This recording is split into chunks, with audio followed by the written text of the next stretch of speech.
सुमित्राबाई सोलंकी जी जो नित्य शिव भक्ति में ही डूबी रहती हैं।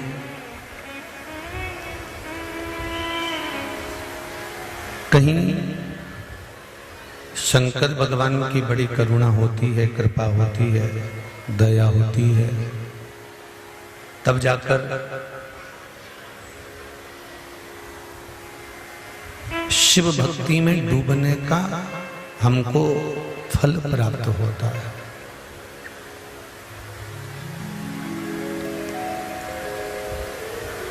आप रोज प्रयास करें, रोज विचार करें, रोज जाने का मन बनाएं, तो भी आप सत्कर्म की ओर तो नहीं जा सकते।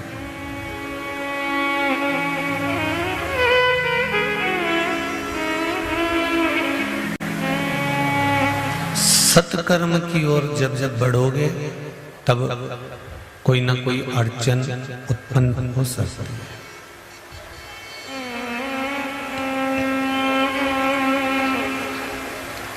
बेकार काम के लिए जा रहे हो, बेकार कर्म के लिए जा रहे हो तो कोई अड़चन नहीं आएगी और आप वो गंदा काम, वो बेकार काम, वो गलत काम आप कर दोगे।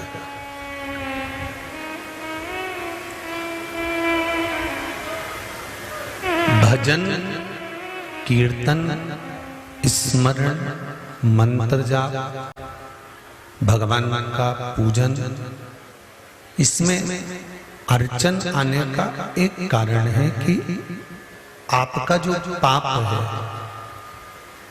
वो इतना बलवान हो जाता है कि वो चाहता है कि ये आगे बढ़कर और पाप करना करे।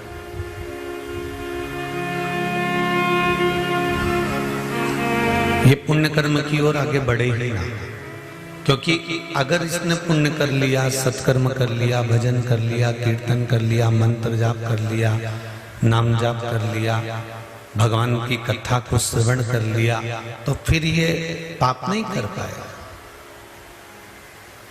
एक बात आपको पहले भी कथा में कही, पाप थोड़ी देर का होता है और भुगतना बहुत पड़ता है। गुस्सा आया, चक्कू उठाया, किसी को मार दिया, वो मर गया। कितनी देरी लगी उस पाप को करने में? मात्र 2-4 मिनट से ज्यादा, 15 मिनट से ज्यादा नहीं लगा।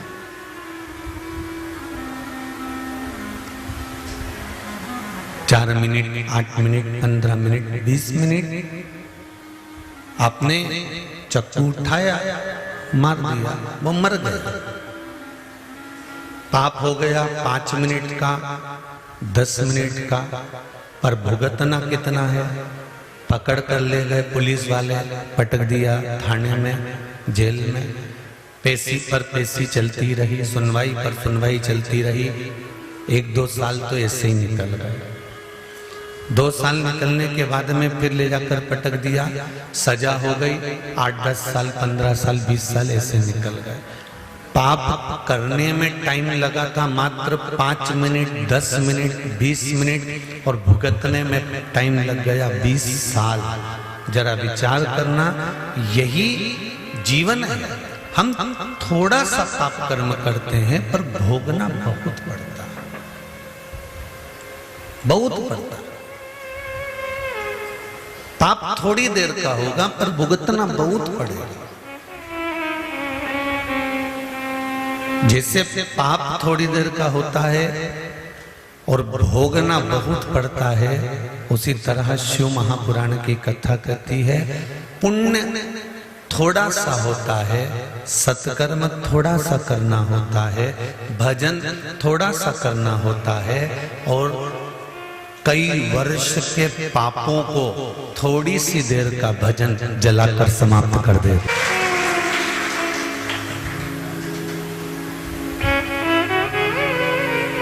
आज यहां से 12-15 किलोमीटर दूरी पर अमलाय गांव है। अमलाय गांव से कई माताएं पैदल जल कावड़ ध्वजा लेकर उनकी कामना पूरी हुई बाबा की कृपा से लगभग 60-70 में माताएं ढोल और बाजे के साथ नाचती, घूमती, आनंद करती बाबा के चरणों में पहुंची, बाबा के चरणों में आई।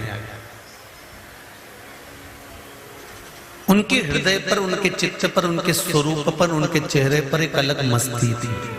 आप लोग अगर यहां होंगे उस समय पर तो आपने देखा होगा, अलग मस्ती।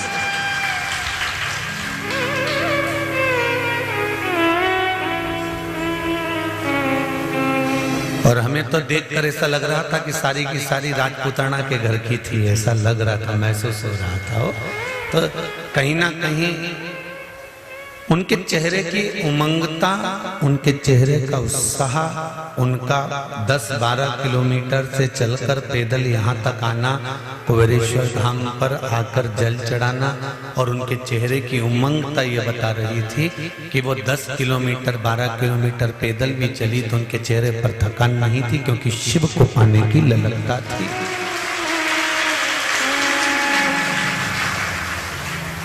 और जितने कदम चलकर ये कुबेरेश्वर धाम तक पहुंची हैं, हम तो कहेंगे उतने कदम इनको पेन और कॉपी से लिख भी लेना चाहिए। शिव महापुराण की कथा कहती है कि जितने कदम चलकर हम भगवान के चरणार बिंद तक पहुंचते हैं, जिंदगी के उतने अश्वमेध यज्ञ हम कर लेते हैं, उतने अश्वमेध यज्ञ हम लेते हैं।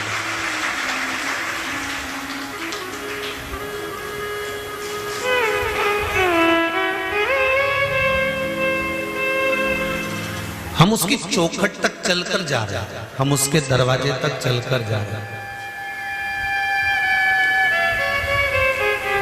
कुछ थोड़ी देर का किया गया पाप हमारे 20-25 साल नष्ट कर देता है, हमको बार बार तकलीफ भोगना पड़ती है। और थोड़ी सी देर का किया गया पुण्य ना जाने कितने वर्षों के पाप को समाप्त कर देता है। इसलिए भगवान शंकर के धाम पर जाना, शिव के चरणारविंद पर जाना, भगवान की भक्ति में जाना, उनके स्मरण में जाना, उन पर एक लोटा जल समर्पित करना, ये हमारे पूर्व के किए गए पापों को नष्ट करने का एक फल स्वरूप प्रागट्य भाव है। कई लोग यहाँ पुण्य कमाने आते हैं तीर्थों में, कई लोग पाप कमाने आते हैं। कल भी ना जाने कहां की चोटायानों आ गई थी, ना जाने कितनों की चेन और मंगलसूत्र चले गए थे। आप लोगों से भी निवेदन है, पहचान तो पाते नहीं है कि कौन कैसा है, इसलिए हम कुबेरेश्वर बाबा की धरा से आप लोगों से हाथ जोड़ जोड़ कर निवेदन करते हैं कि किसी भी तीर्थ में जाओ या किसी की भी कथा में जाओ, गले में सोने का सामान पहनकर मत जाओ। अगर जा रहे हो तो सिर पर पल्लू, या बेटियां हो तो गले में रुपट्टा इस तरह से डाल लो कि आपकी कोई वस्तु किसी के हाथ में ना लगे। इसका ध्यान रखो। चाहे प्रशासन हो, चाहे समिति हो, सबके पीछे पीछे तो नहीं जा सकते, ना किसी के पीछे कैमरा लगा सकते हैं कि एक व्यक्ति के पीछे कैमरा लगा, किसी को पहचानते नहीं। अपनी सुरक्षा अपने को स्वयं करना। सिर पे पल्लू डालकर रखो जिससे किसी का हाथ आपकी चेन या मंगलसूत्र तक ना पहुंचे।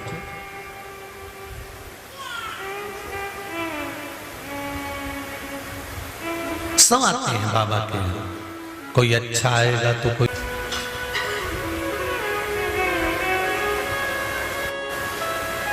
सबका अपना अपना एक स्वरूप है, सबका अपना अपना एक भाव है।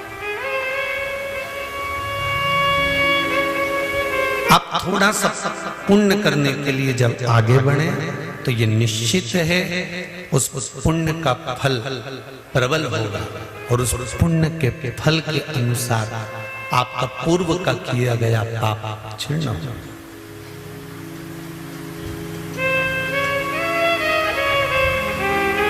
एक प्रश्न सामने खड़ा होता है क्या मनुष्य को जो दर्द सहन करना पड़ता है, मनुष्य को जो दुख सहन करना पड़ता है, वो दुख वो दर्द क्या संसार में जितने जीव हैं, जलचर थलचर वायुचर, इनको भी सहन करना पड़ता है? तो एक बात पहले तो अच्छे से समझ लो, जैसे आपके और हमारे हृदय के अंदर जो आत्मा है, जो मन है, जो चित्त है, जो वृत्ति है, जो जीव, जो मन, जो वायु हमारे भीतर है, आत्मा मन हमारे भीतर है, वैसा की वैसा ही मन, वैसी की वैसी आत्मा। एक छोटा जू होता है ना, उसमें भी होती है, और एक विशाल हाथी होता है, उसमें भी होती है। एक चींटी होती है, चाहे मगर होता हो, चाहे पशु होता हो, चाहे पक्षी होता हो, चाहे जलचर होता हो, चाहे थलचर होता हो, चाहे वायुचर होता हो, सब में वो आत्मा है, सबका वो मन है, सबके भीतर है। बस आपको और हमको भगवान ने वाणी दी है, इसलिए हमें दुख आता है ना, तो हम रोकर सबको कह देते हैं। पर जब चींटी, झिंगुर, खटमल, मच्छर, मछली, जलचर, पक्षी, चिड़िया, पशु, बंदर आदि जितने भी जीव है ना, जब इनको कष्ट आता है ना, तो ये किसी से कह नहीं पाते, क्योंकि इनकी वाणी हम समझ नहीं पाते। ये रोते जरूर हैं, ये रोते हुए दिखते जरूर हैं। अगर इनके अंदर आत्मा नहीं होती, मन नहीं होता, तो जरा विचार करो, एक बानर का बच्चा जब मर जाता है तो बंदर दूर खड़े होकर देखता रहता है। एक कुत्ते का बच्चा मर जाता है तो माँ, उसकी माता भी आंख से आंसू बहाती है। एक हिरण का बच्चा भी मर जाता है तो हिरण भी आंख से आंसू बहाता है। एक हाथी का बच्चा पानी में फंस जाता है तो हाथी चिंगाड़ कर उसको बाहर निकालने का प्रयास करता है। एक मछली का छोटा सा बच्चा भी अगर मरता है तो मछली की आंख में आंसू बह जाता है।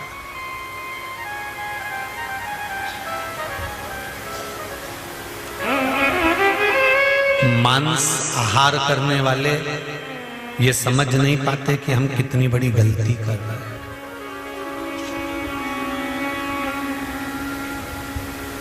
मांसाहार करने वाले ये नहीं जान पाते कि हमने कितनी बड़ी गलती करी है। ये गलती का भोग कब भोगते हैं? जब ये अगला योनि में जन्म लेते हैं। 84 लाख योनियों में जो मांस खाने वाले रहते हैं ना, इसमें जो मांस भक्षण करने वाले होते हैं, मांस खाने वाले होते हैं, इनको मादा बिच्छू का जन्म मिलता है। कौन सा? जम के बोलिए जरा। मादा बिच्छू। मादा बिच्छू कैसी होती है?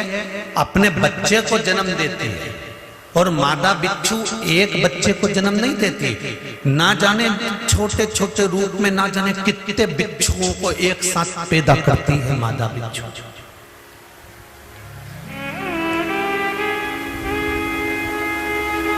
और मादा बिच्छू सैकड़ों बच्चों को जन्म देती है, बच्चे पैदा होते हैं, मादा बिच्छू के ऊपर चढ़ जाते हैं और अपनी उस मादा बिच्छू को नोच नोच कर खाते हैं। कब तक?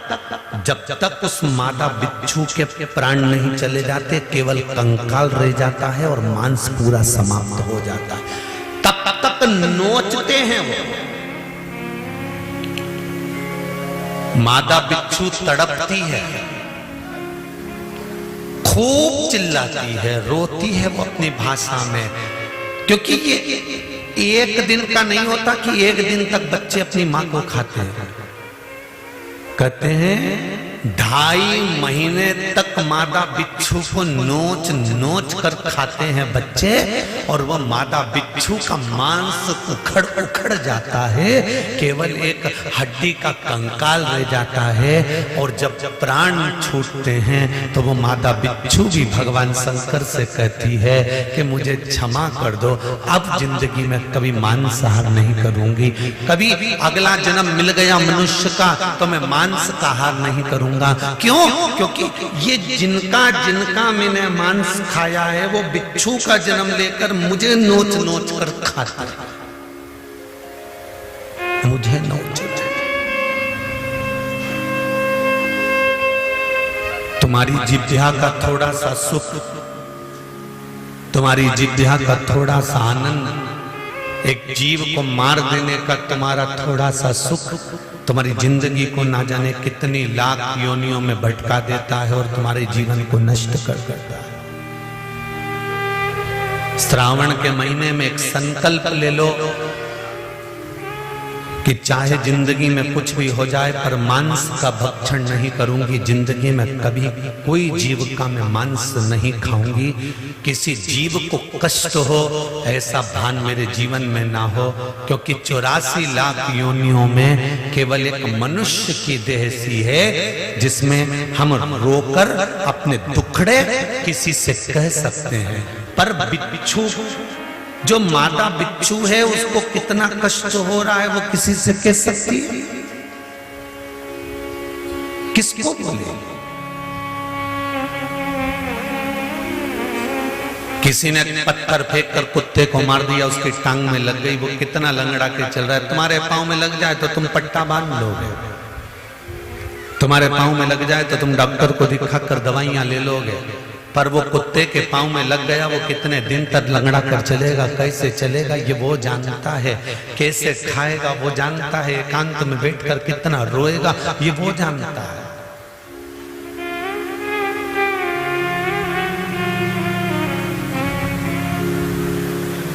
ये भोग क्यों आया? कोरोना जैसी महामारी आई तो क्यों आई? ये दिखाने के लिए तो आई कि तुम्हारी मस्ती में जी रहे हो और छोटे छोटे जीवों पर तुम्हारी करुणा समाप्त हो गई। हमारे संत साधु कितना कहते थे, अहिंसा परमो धर्म, अहिंसा परमो धर्म। कोई जीव की हत्या ना हो जाए, कोई जीव को कष्ट ना हो जाए, किसी का दिल ना दुखे। ये चोरी करने वाली माताएं आती हैं, कई पुरुष लोग आते हैं चोरी करने के लिए, तुम्हारे गले का मंगलसूत्र चेन जरूर चुरा के ले जाते हैं, पर इन्हें कितनों के गले का मंगलसूत्र चुराया होगा, कितने के गलों की चेन चुराई होगी, उसके बाद भी आज भी इनकी तरक्की नहीं हुई, ये चोटे की चोटे।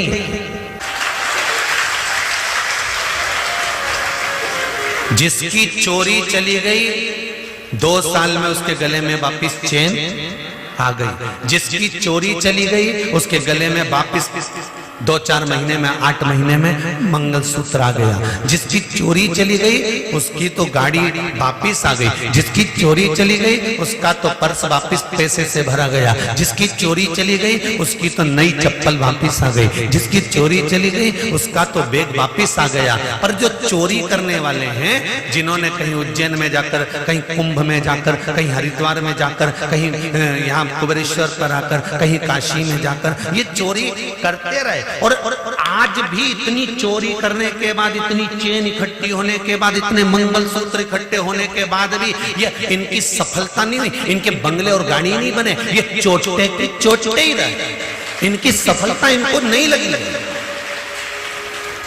आज भी इनकी गणना चोटों में ही है।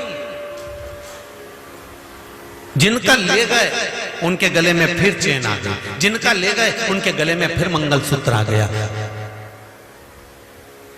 कई लोग रोते हैं, कई लोग यहाँ पर आकर कहते हैं बताओ हमारी चेन चली गई, तो हम तो उनसे कहते हैं हमने मना करा था मत पहन कर आओ, और अगर पहन कर आयो और कोई लेकर चले गया तो ये सोच लेना कि वो लेकर गया है उसकी तरक्की नहीं होगी, पर तेरे गले से अगर गई है तो तेरे गले में वापिस बाबा देव महादेव पहुंचा देगा, ये निश्चित है।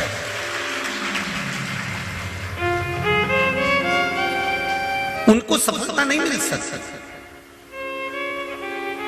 कितनों की आंख में आंसू देने के बाद वो सोने की 80,000 1,00,000 की चेन तुम्हें कितने दिन सुख दे देगी? जरा ईमानदारी से बोलो री जीजियो, दे देगी?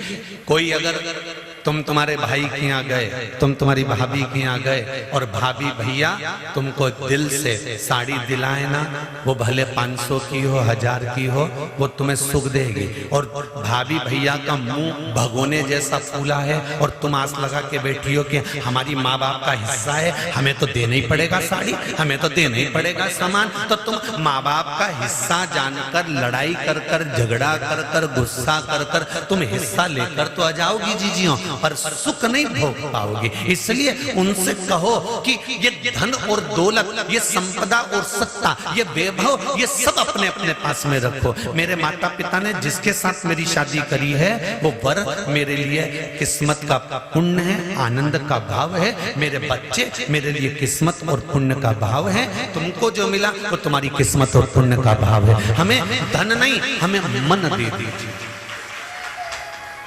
किसी का थोड़ा सा ले भी लिया ना तो सुख नहीं भोग सकते।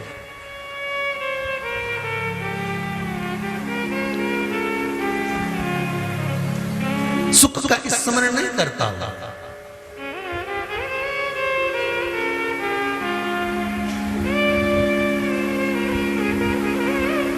महाराज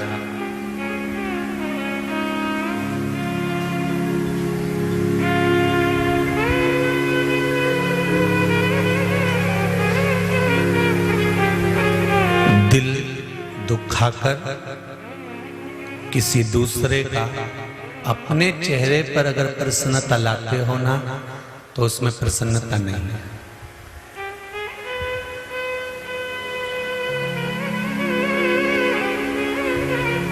हम हमेशा कहते रहे, आज फिर कह रहे हैं,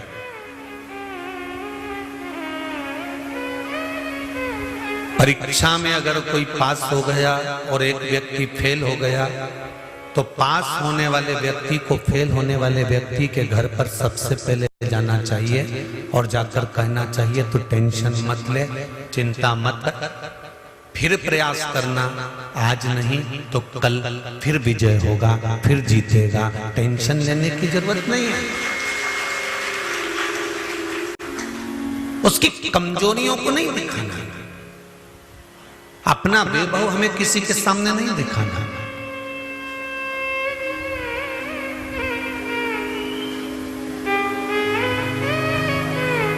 सुख दोगे सुख मिलेगा, दुख दोगे दुख मिलेगा, प्राप्त होगा।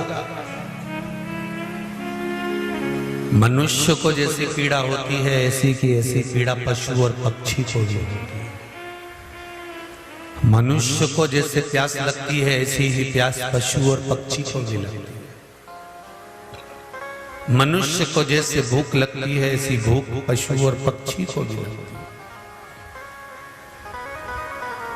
मनुष्य को जो दुख होता है, पीड़ा होती है, वो कह सकता है, पर पशु पक्षी किसी को कह नहीं सकते। अंदर अंदर रोते हैं, बिलखते हैं, तड़पते हैं, बिलखते तड़पते हैं। कभी देखा आप लोगों ने?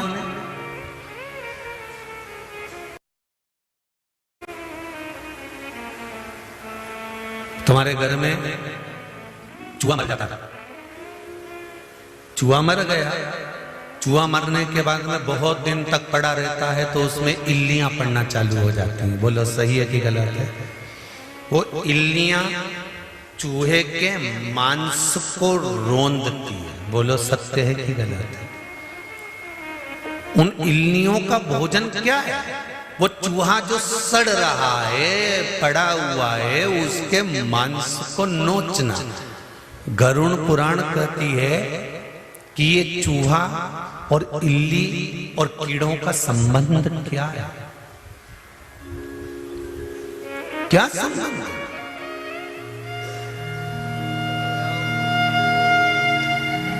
इनका ये क्या संबंध? शिव पुराण, गरुड़ पुराण कहती है, श्रीमद् भागवत कथा कहती है कि इस चूहे ने दूसरे के घर में प्रवेश कर कर दूसरे के अन्न को चुराकर खा लिया। जिसके घर में प्रवेश कर कर जिसके अन्न को चुराया है, उसके घर का ही कोई जीव पूर्व समय के भोग को भुगताने के लिए, कर्म के दंड को लेने के लिए इसी चूहे को नोच नोच कर खाता है। वो इल्ली के रूप में, वो कीट के रूप में, वो जीव के रूप में। मत बुरे कर्म कर बंदे वरना पछताएगा, भगवान की आंखों से तू बच नहीं पाएगा, तू बच नहीं पाएगा।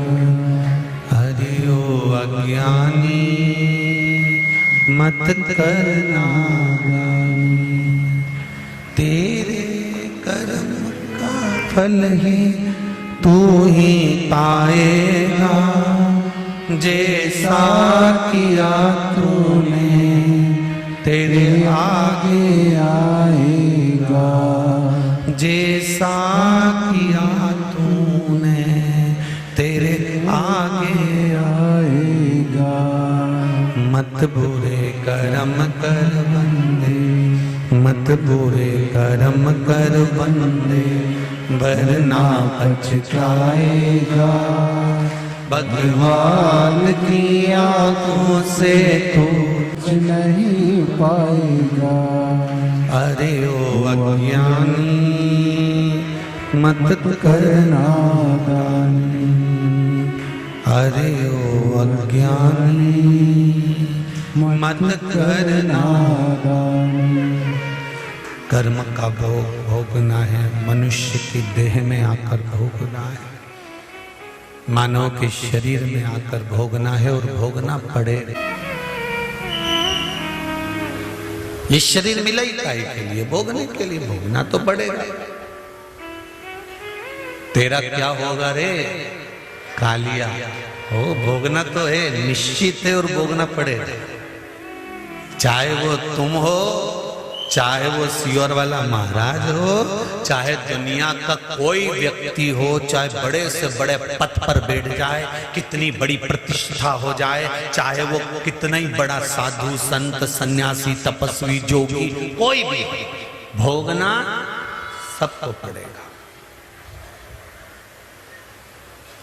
अच्छा कर्म करते चलोगे तो दुख थोड़ा कटता चले जाता है, तकलीफ थोड़ी बहुत कट जाती है।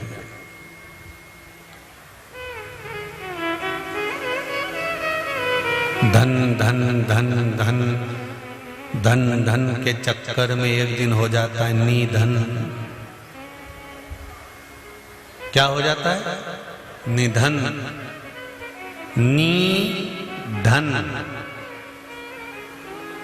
अब मरने वाले व्यक्ति से कोई पूछे कि तुम मर रहे हो, कितना रुपया चाहिए बोलो कि नी चाहिए। अब निधन, अब धननी चाहिए, अब निधन, अब धननी चाहिए। अब तो निधन का समय आ गया, अब धन की महत्वता समाप्त हो गई।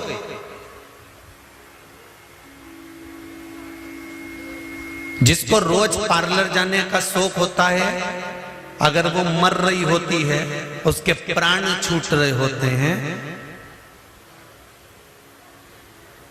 और घर की मौसी की छोरियां कहे जीजी, मुंह में मास्क लगा हुआ है, हापड़ी भर रही है,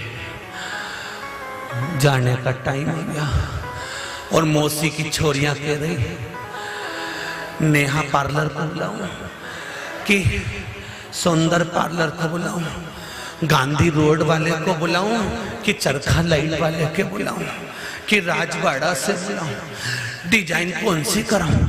वो मरने वाली हापड़ी भरती भरती आंख से आंसू ढाती ढाती कहेगी पार्लर तो रोज गई पर शिव पुराण में नहीं गई, इसलिए हापड़ी लेना पड़ गई।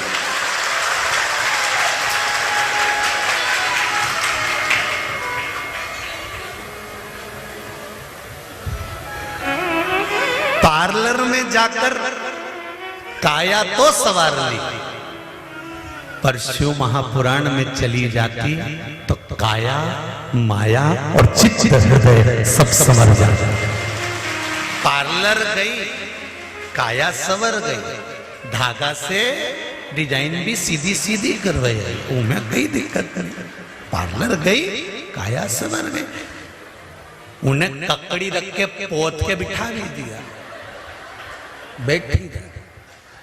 तो जैसे पार्लर वाली बिठाए वैसे ही तो सियोर वाला महाराज बिठाए कि तुम जहां मर्जी पड़े, टीवी के सामने, आस्था चैनल के सामने, फेसबुक यूट्यूब पर या कुबेरेश्वर धाम में जहां कथा हो रही है वहां, जैसे पार्लर वाली 2-3 घंटा बिठाए, यहाँ पर कथा में भी 2-3 घंटा बैठना पड़े। बस वहां और यहाँ में अंतर है। माँ एक जैसी तुम चुप बैठी रहती हो, ना हाथ हिलाओ ना पांव हिलाओ। यहाँ 3 घंटे में बाबा रामदेव का पूरा आसन लगा लो। अब यहाँ और वहां में तुम अंतर तो आता है थोड़ा थोड़ा, ऐसा नहीं है कि तो अंतर नहीं आया, पर अब अंत समय में, अंत समय प्रभु आना पड़ेगा, वचन दिया तो निभाना पड़ेगा। अब तुम अंदाजा लगाओ, अंत समय में पार्लर वाली काम आएगी कि वो कुबेर भंडारी काम आएगा? अंदाजा लगा कर बैठो।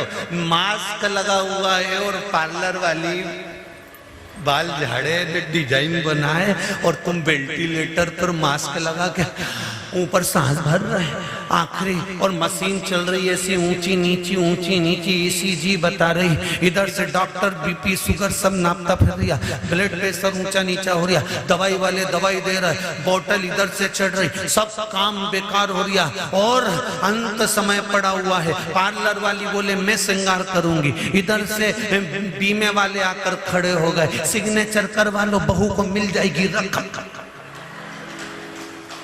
मरने वाले से पूछ लो अलमारी की चाबी कहां धरी है, वो भी पता कर लो। अंत समय चल रहा होगा, सब अपना अपना मतलब निकाल रहे होंगे। उस मतलब की घड़ी में कोई तुम्हारा साथ नहीं देगा, सब तैयारी कर रहे होंगे। तुम्हारे मरने से पहले अलमारी में तुम्हारे एक साड़ी को छाट कर रख लिया जाता है कि डोकरी मरेगी तो कौन सी पिनाना है। बोलो जी सही बात है कि गलत है?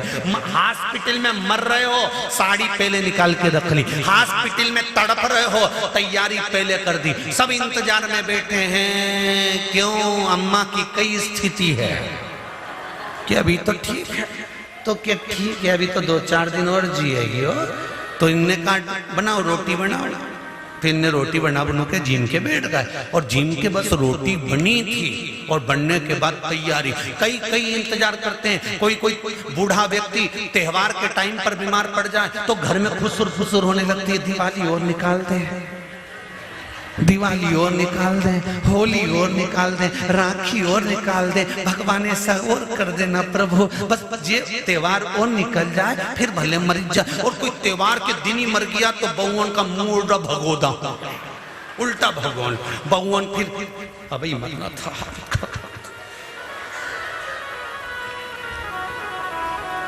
अब तो कहीं जा भी नहीं सकते। मैंने तो पार्लर बुक करा था, तो क्या करे? ये कथा किसी दूसरे की नहीं है, ये कथा तुम्हारी और हमारी है। सब अपना अपना उल्लू सीधा करने के लिए, सब अपना अपना मतलब सीधा करने के लिए अंत समय में सब अपना मतलब सीधा कर रहे होंगे। उस समय पर इस कुबेरेश्वर धाम में हुई श्रावण शिव महापुराण को याद करना। अंत समय में सब अपना मतलब सीधा करें तो भूल मत जाना मेरे भोलेनाथ जी का नाम श्री शिवाय नमस्तुभ्यं जपना, ओम नमः शिवाय जपना, पंचाक्षर मंत्र जपना नमः शिवाय। भगवान शंकर को याद करना कि बाबा ये सब अपना मतलब निकाल रहे हैं, पर मैं नहीं जानती कि मतलब कैसे निकालते हैं। मैंने जिंदगी में सब कुछ करा पर तेरे धाम नहीं गई, तुझे प्रणाम नहीं करा, तेरा नमन नहीं करा। मेरे परिवार वाले कहते थे शिव पुराण की कथा 1 बजे से 4 बजे तक आस्था चैनल पर आती है, सुन ले। सब कोई कहते थे। सास टीवी खोल खोल के बैठ जाती थी और बहू आवाज कम करके चली जाती थी। मैंने कई बार बच्चों तक को भेज दिया कि अम्मा टीवी देख रही, उनसे बोलिए आवाज कम कर दे, बोलिए आवाज कम कर दे, बोलिए आवाज कम कर दे। और अम्मा आवाज इसलिए कम नहीं करती थी क्योंकि उसने सियोर वाले महाराज के मुंह से सुना था, टीवी की आवाज तेज कर कर कथा सुनो, जिसका मन नहीं होगा उसके भी कान में जाएगी तो उसका भी कल्याण हो जाएगा, इसलिए आवाज बढ़ाती। और बहू आवाज कम करिए, अम्मा से बोलिए, दिन भर काम कर करके थक जाऊं, 15 मिनट सो भी नहीं सकती डोकरी के कारण, ये टीवी खोल के बैठ गई। अरे उस अम्मा को धन्यवाद दो कि तेरे अंत समय को संवार रही है। तुझे किटी पार्टी से फुर्सत नहीं मिलती, तुझे नौकरी से फुर्सत नहीं मिलती, तुझे कमाने से फुर्सत नहीं मिलती। कम से कम डोकरी 1 बजे से 4 बजे तक टीवी खोलकर बैठ जाती है तो 2 शब्द हमारे कानों में चला जाता है तो हमारी जिंदगी सवर जाती है। अंत समय में ये शब्द याद आए। और जितने तेरे मतलब के लोग हैं ये तो सब नोचने में लगे रहेंगे। और अंत समय प्रभु आना पड़ेगा, वचन दिया तो निभाना पड़ेगा। आए ना आए प्रभु कुटुंब कबीला, अंत समय प्रभु आना पड़ेगा। आपका किया गया पुण्य आपके सामने आएगा। खुद के घर के पुत्र भी अंत समय में साथ नहीं देंगे। देंगे क्या? अरे बोलो तो नहीं, अगर दे दे तो बात दूसरी है।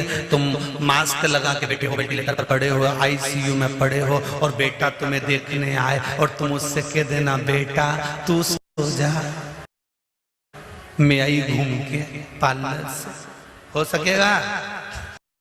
नहीं, भोगना खुद को पड़ेगा।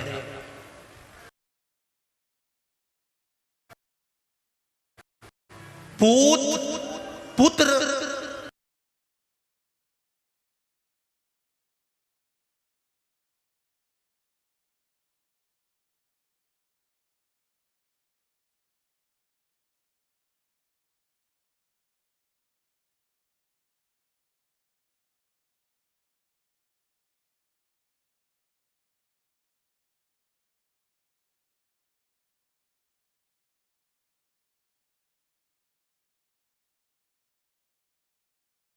एक चावल का दाना जो तुमने शंकर जी को चढ़ाया, एक बेलपत्र जो तुमने शिव जी को चढ़ाई, शिव नाम श्री शिवाय नमस्तुभ्यं, ओम नमः शिवाय, नमः शिवाय, महामृत्युंजय मंत्र का गुणगान करा।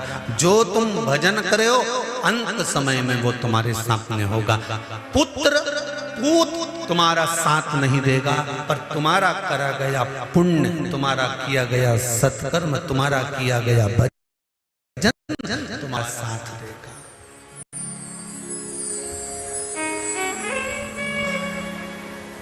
कोई नहीं आया।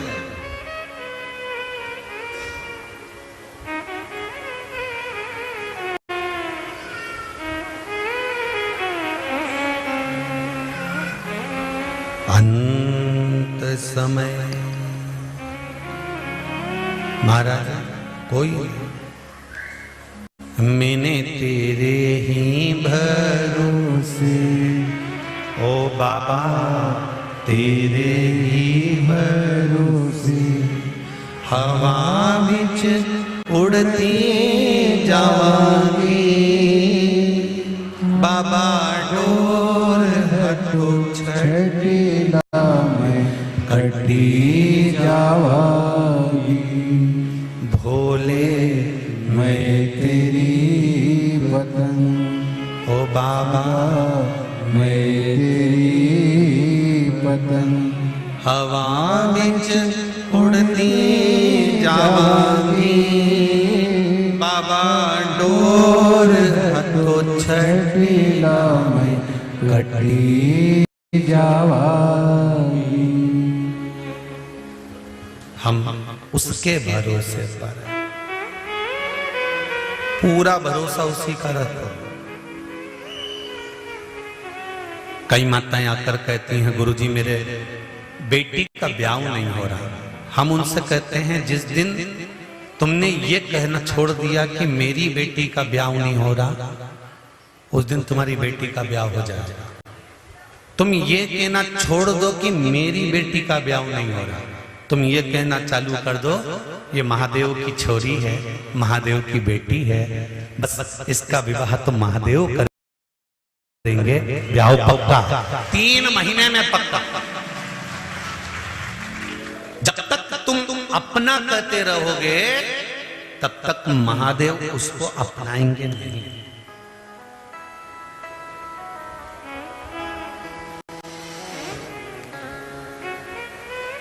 जिस दिन तुमने सत्य की परिकाष्ठा को जान लिया, जिस दिन तुमने सत्य को पहचान लिया, उस दिन सत्य जब तुम्हारे सामने आ गया तो सारे बंधनों से अपने आप मुक्त हो जाओ।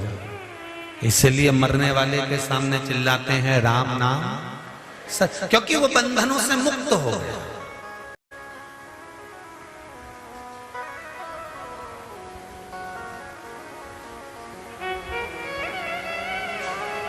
एक सेठ जी थे, वो एक बार कहीं जा रहे थे, जाते जाते एक नीम का पेड़ मिल गया। नीम के पेड़ के नीचे वो बैठे तो उनको एक छोटा सा तोते का बच्चा मिल गया। तोते के बच्चे को लिया, उनने तोते के बच्चे को पाल पोस कर बड़ा करा, खूब सेठ जी उसको बोलना सिखा दिए। तोते का बच्चा बोलना भी सीखे। सेठ जी ने अपने तोते के बच्चे को एक चीज बड़ी भारी सिखाई कि जिंदगी में तू कभी झूठ मत बोलना, सत्य बोलना। सत्य बोलता रहेगा तो सुखी रहेगा, और हो सकता है सत्य के बल पर एक दिन तू बंधनों से मुक्त हो जाए। सेठ तो धर्मात्मा था।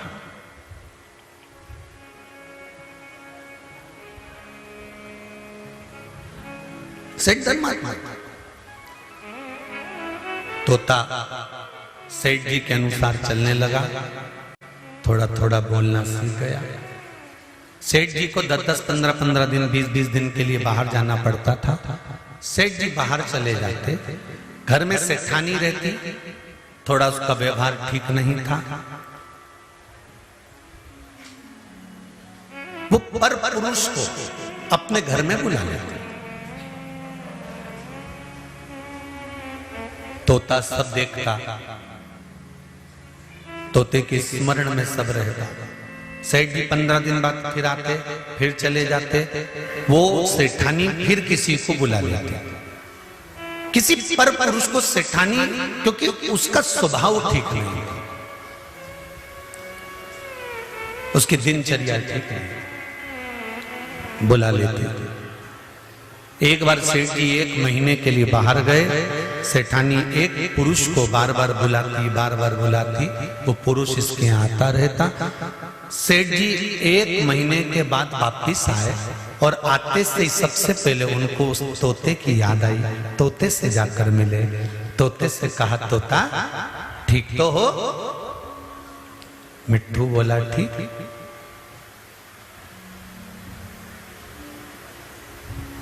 मिट्ठू ने आवाज लगाना चालू करी, यहां एक आदमी रोज आता है। अब मिट्ठू तो मिट्ठू, सेठानी के कान में आवाज गई। सेठानी को लगा ये तो मरवाएगा मुझे।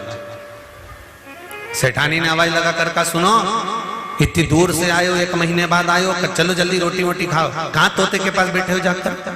फिर तोते ने आवाज लगाई, यहां तुम्हारे जाने के बाद एक आदमी रोज अपने को मरवा के मारना। सेठानी को लगा कुछ ऐसा करा जाए कि ये बोलना बंद कर दे। तो सेठानी ने अनार को छीला, उसके दाने निकाल के मिट्ठू को डाले, तोते को डाले। तोता अनार खा गया। सेठ जी फिर बैठे थे, तोते ने फिर बोलना चालू करा, यहाँ एक आदमी रोज आता। फिर सेठानी गई, मिर्ची लाके डाली, मूंगफली का दाना लाके डाली, चना लाके डाली, मिट्टू सब खा गया। फिर बोला यहाँ एक आदमी। सेठ जी का दिमाग चला कि आखिर ये मिट्टू ऐसा क्यों बोल रहा है, ये तोता ऐसा क्यों बोल रहा है। सेठानी को लगा 15 दिन से रोज अच्छा अच्छा खाने को दे रही है उसको, एक काम करती इसको धक्का मारना चाहिए। मेरी पोल पट्टी खोलने चला। सेठानी ने 2-3 दिन उसको पानी दिया, खाने को दिया, तो भी मिट्टू बोले यहाँ एक आदमी रोज आता। सेठानी को लगा ये तो मुझे मार कर मानेगा, एक काम करती हूं, आज इसका पिंजरे का दरवाजा ही खोल देती हूं। और सेठानी ने पिंजरे का दरवाजा खोला, तोता भाग गया। तोता भागा, अपने परिवार में पहुंच गया। परिवार वालों ने पूछा तू इतने दिन 14 कितने महीने तेरे को हो गए मैं पड़े पड़े पड़े पड़े पिंजरे के अंदर, आखिर तू पिंजरे से बाहर कैसे निकला। तो उस तोते ने कहा मेरे सेठ जी ने कहा था सत्य बोलते रहना, एक दिन बंधन से मुक्त हो जाएगा। सत्य बोलते रहना, बंधन से मुक्त हो जाएगा। तोता कहता है मैंने सत्य को पकड़ लिया और वो सत्य बोलता रहा, भले किसी को बुरा लगे चाहे भला लगे, सत्य बोलने में पीछे नहीं हटा, इसलिए आज बंधनों से मुक्त हो। आज मैं बंधनों से छूटा हूं। हम झूठ बोलकर, हम गलत बोलकर दूसरों को प्रसन्न कर लेते हैं। बोलो सही है? झूठ व्यक्ति क्यों बोलता है? किसी के प्रसन्नता के लिए। झूठ व्यक्ति क्यों बोलता है? किसी के प्रसन्न भाव के लिए। हम झूठ बोलकर दुनिया के लोगों को तो प्रसन्न कर लेते हैं, पर अपने जीवन की नरक भोगने की एक लाइन निश्चित कर लेते हैं। शिव महापुराण की कथा कहती है किसी को बुरा लगे चाहे भला लगे, 2 बार लगेगा 4 बार लगेगा, पर सत्य कहने में पीछे मत हटो। अंत समय में भी सत्य तुम्हारा साथ देगा और एक दिन उस परमात्मा के दरवाजे पर पहुंचा देगा। सत्य वो जिंदगी। कई लोग हमारे पीछे पड़े रहते हैं, कई बार गलत बोल देंगे, गलत बना देंगे, कहीं गलत न्यूज बना देंगे, कहीं गलत प्रचार चालू कर देंगे, झूठा प्रचार चालू कर देंगे, झूठा बोलना चालू कर देंगे। पर हम इस व्यासपीठ से कभी ये नहीं सोचते कि उसने ऐसा बोल दिया तो उसके लिए कुछ कहा जाए। नहीं, एक दिन सत्य तो सामने आएगा ना। आप अपनी सत्यता की जिंदगी जीते रहो, पलट कर आएगा, घूम कर आएगा, पर सत्य कुछ दिन के बाद 2 महीने में, 3 महीने में, 4 महीने में, 6 महीने में पलट कर जरूर आएगा। झूठ इसको कब तक दबा सकता? सत्य सत्य होता है, वो समझ आएगा ही।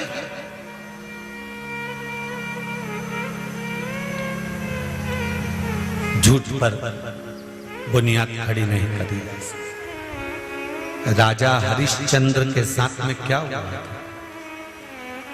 सत्य पर टिके थे राजा हरिश्चंद्र। और रामचरितमानस भी कहती है रघुकुल रीत सदा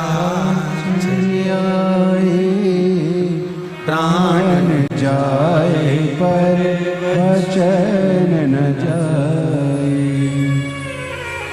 प्राण जाए पर वचन न जाए, प्राण जाए पर वचन न जाए। महाराज, मेरे शंकर भगवान को सत्य कहा जाता है, इसलिए शिव जी को सबसे ज्यादा प्रिय है सत्यम शिवम सुंदरम। जिंदगी में जिस दिन आपने सत्य अपना लिया, कल कथा थी, परसों भी कथा सुनी, नंदी ने अपनी धर्म पत्नी सुयशा से पूछा था कि तू रोज कहाँ जाती है। सुयशा ने कह दिया, मैं शंकर का मनन चिंतन करने के लिए जाती हूँ, मैं शिव की भक्ति करने जाती हूँ, मैं श्रावण महीने में जल चढ़ाने जाती हूँ। आपसे भी निवेदन है, कभी कुबेरेश्वर धाम आए, झूठ बोलकर मत आना। कुबेरेश्वर धाम की धरा पर जब पांव रखो, तुम्हारे परिवार वालों से कह देना कि मेरा मन कर रहा है कुबेरेश्वर जाने का, मेरा मन कर रहा है कुबेरेश्वर का दर्शन करने का, मेरा मन कर रहा है कुबेरेश्वर धाम जाने का।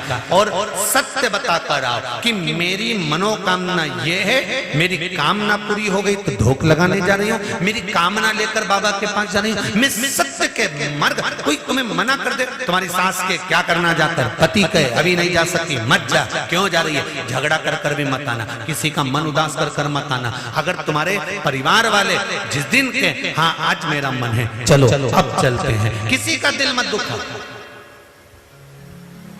टीवी के सामने कथा सुन लो, मोबाइल पर, और कुबेरेश्वर धाम की पावन धरा से कथा सुन रहे हो, दिल लगाकर सुनो। बुलाएगा, जब उसकी कृपा होगी वो हाथ का इशारा कर कर बुला लेगा, हाथ का इशारा।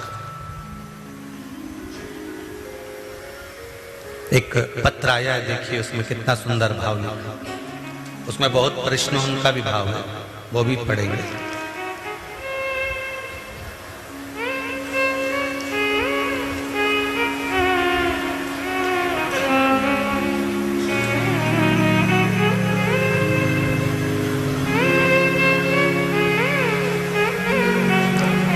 राजकुमारी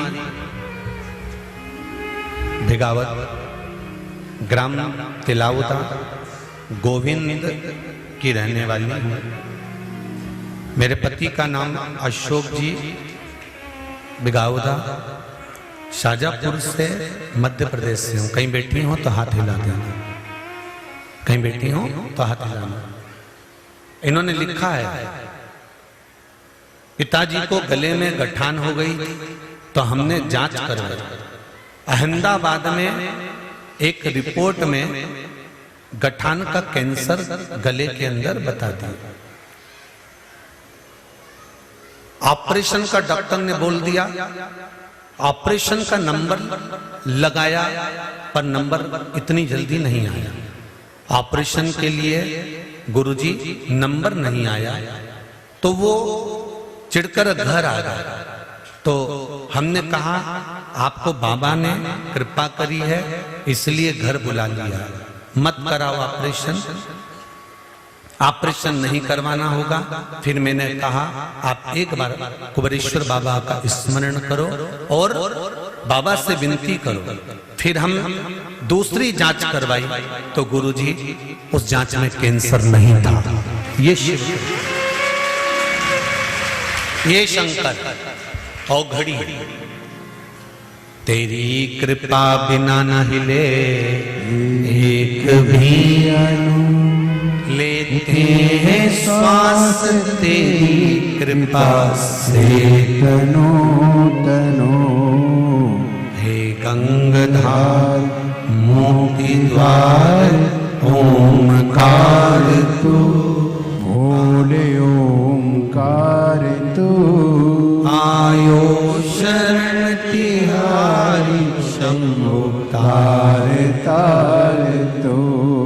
बखान क्या करूं मैं राखों के ढेर का, चपटी भभूत में खजाना कुबेर का। एक बात बहुत सुंदर है, ध्यान दीजिएगा। कभी मौका लगे और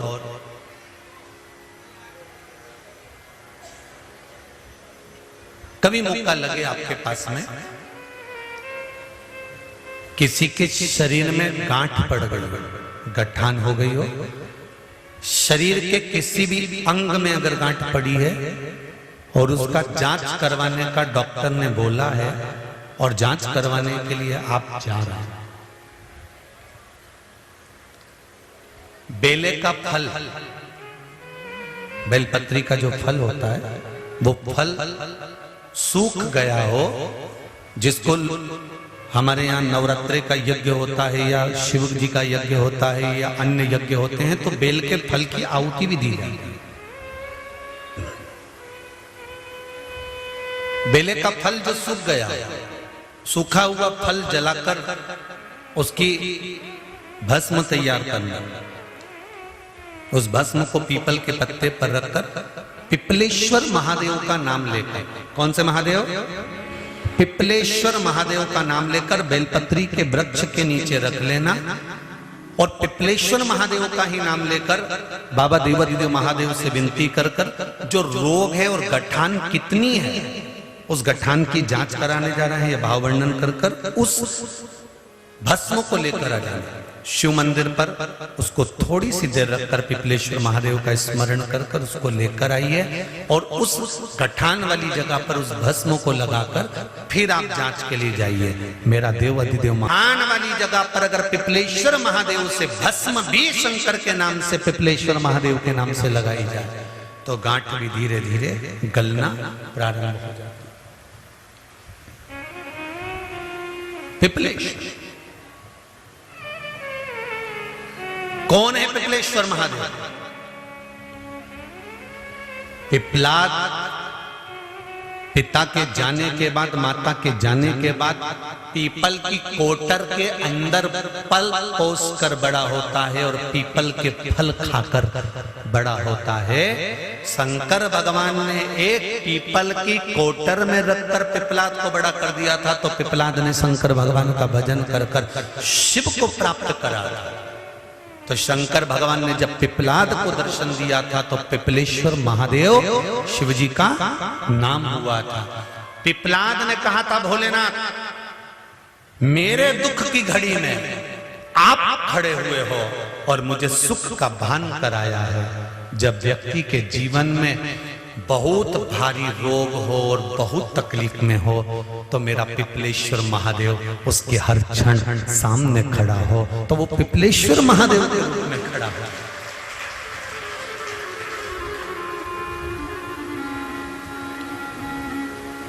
काशी में शंकर भगवान पर भस्म चढ़ती है, उज्जैनी में भगवान शंकर पर भस्म चढ़ती है। ये भस्म जो प्रसाद के रूप में आपको प्राप्त होती है, ये भस्म जो शिव के प्रसाद के रूप में प्राप्त होती है, ये भस्म जो शंकर पर चढ़ी हुई है। किस पर? शंकर पर। ये भस्म कोई साधारण नहीं है।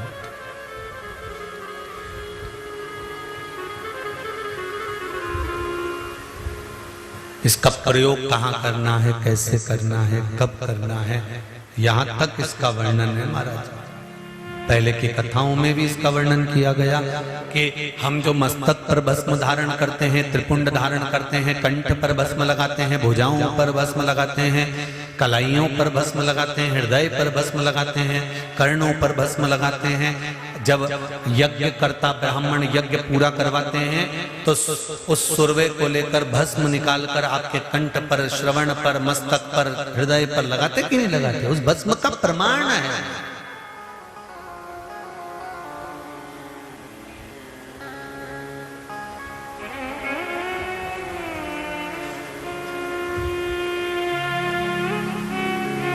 सुख का अनुभव करा आएगा।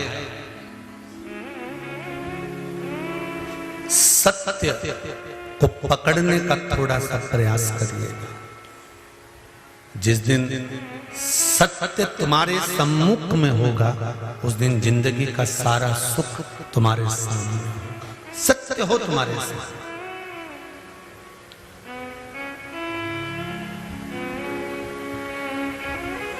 मैं तो तेरा एक दीदार चाहूं, दीवाना तेरा तेरा प्यार चाहो, ओ काशी वाले रे, ओ डमरू वाले रे, ओ काशी वाले रे, ओ डमरू वाले रे। अब तो हो जा मेहरबां, ओ काशी वाले रे, अब तो हो जा मेहरबां, ओ काशी वाले रे। अब तो हो जा मेहरबां, ओ काशी वाले रे, अब तो हो जा मेहरबां, ओ काशी वाले रे। मेरा दिल तुझ पे कुर्बां, ओ काशी वाले रे, मेरा दिल तुझे पे कुर्बां, ओ काशी वाले रे।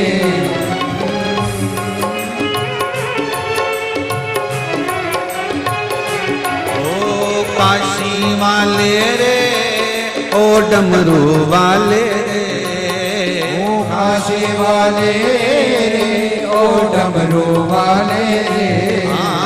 काशी वाले रे, ओ डमरू वाले रे, ओ काशी वाले रे, ओ डमरू वाले रे। ओ मेरा दिल तुझ पे कुर्बां, ओ काशी वाले रे, मेरा दिल तुझ पे कुर्बां, ओ काशी वाले रे। ओ मेरा दिल तुझ पे कुर्बां, ओ डमरू वाले रे, मेरा दिल तुझ पे कुर्बां, ओ डमरू वाले रे।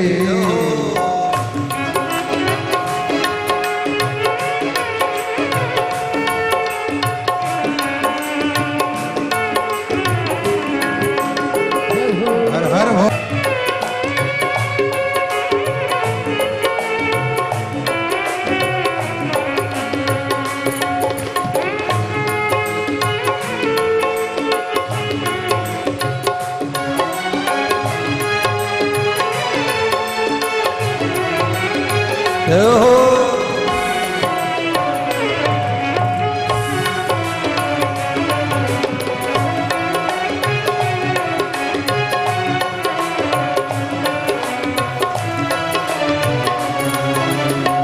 मैं तो तेरा एक दीदार चाहूं, मैं तो तेरा एक दीदार चाहूं, मैं तो तेरा एक दीदार चाहूं, मैं तो तेरा एक दीदार चाहूं। दीवाना तेरा तेरा प्यार चाहूं, दीवाना तेरा तेरा प्यार चाहूं। दीवाना तेरा तेरा प्यार चाहूं, दीवाना तेरा तेरा प्यार चाहूं। ओ काशी वाले रे, ओ डमरू वाले रे, ओ काशी वाले रे, ओ डमरू वाले रे। काशी वाले रे, ओ डमरू वाले रे, काशी वाले रे, ओ डमरू वाले रे। अब तो हो जा मेहरबां, ओ काशी वाले रे, अब तो हो जा मेहरबां, ओ काशी वाले रे। अब तो हो जा मेहरबां, ओ काशी वाले रे, अब तो हो जा मेहरबां, ओ काशी वाले रे। हो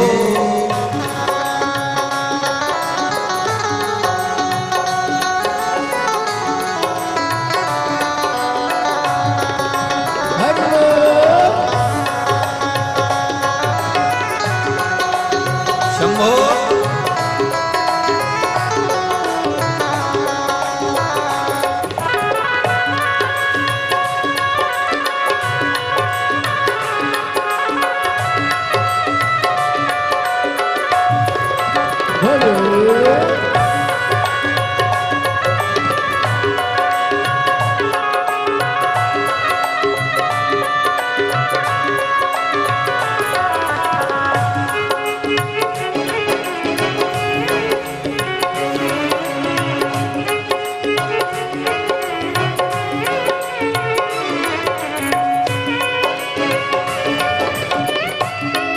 हरि बोल। हर हर महादेव।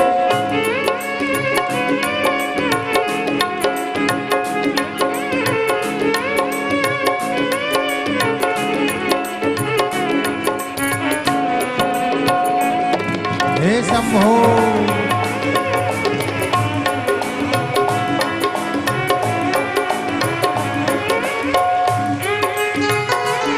जय हो। शंभो।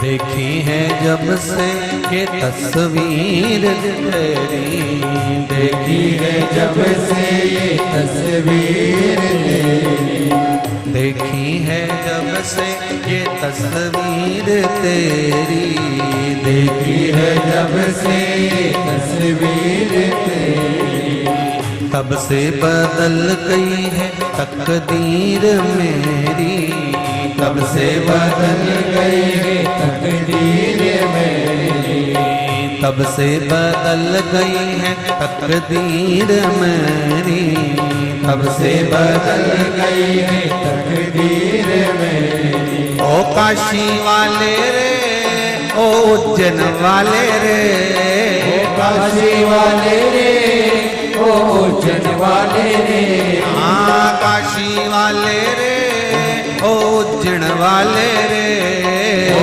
काशी वाले रे, ओ उज्जैन वाले रे। ओ अब तो हो जा मेहरबा, ओ काशी वाले रे, अब तो हो जा मेहरबा, ओ काशी वाले रे, ओ अब तो हो जा मेहरबा, ओ काशी वाले रे, अब तो हो जा मेहरबा, ओ काशी वाले रे।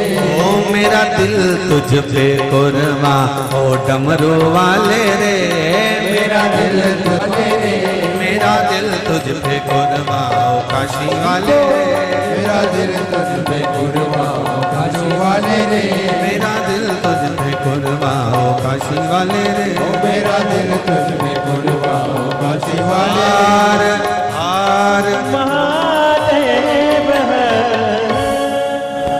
देखी है जब से ये तस्वीर तेरी, तब से बदल गई है तकदीर तेरी। ओ डमरू वाले, ओ काशी काशी वाले रे, हाँ डमरू वाले, ओ काशी काशी वाले रे, अब तो हो जा मेहरबा, ओ डमरू वाले रे। सभी लोग इस कुबेरेश्वर धाम की पावन धरा से भले टीवी के सामने, मोबाइल के सामने या कुबेरेश्वर बाबा की धरा पर बैठकर दिल से शिव महापुराण के मूल मंत्र का जाप करेंगे। जाप पूरा होते ही बाबा से विनती करना कि मेरी ये मनोकामना है बाबा, सुना है तो 3 महीने में पूरी कर देता है, पूरी करना और मुझे भी 3 महीने में वापिस इस कुबेरेश्वर बाबा की धरा पर बुलाना। दिल से बाबा से कहिए, बैठकर कहना, खड़े होकर नहीं। बैठ जाओ, आनंद के साथ बाबा से निवेदन करते हुए श्री शिवाय नमस्तु, श्री शिवाय नमस्तु, श्री शिवाय नमस्तु, श्री शिवाय नमस्तु, श्री शिवाय नमस्तु,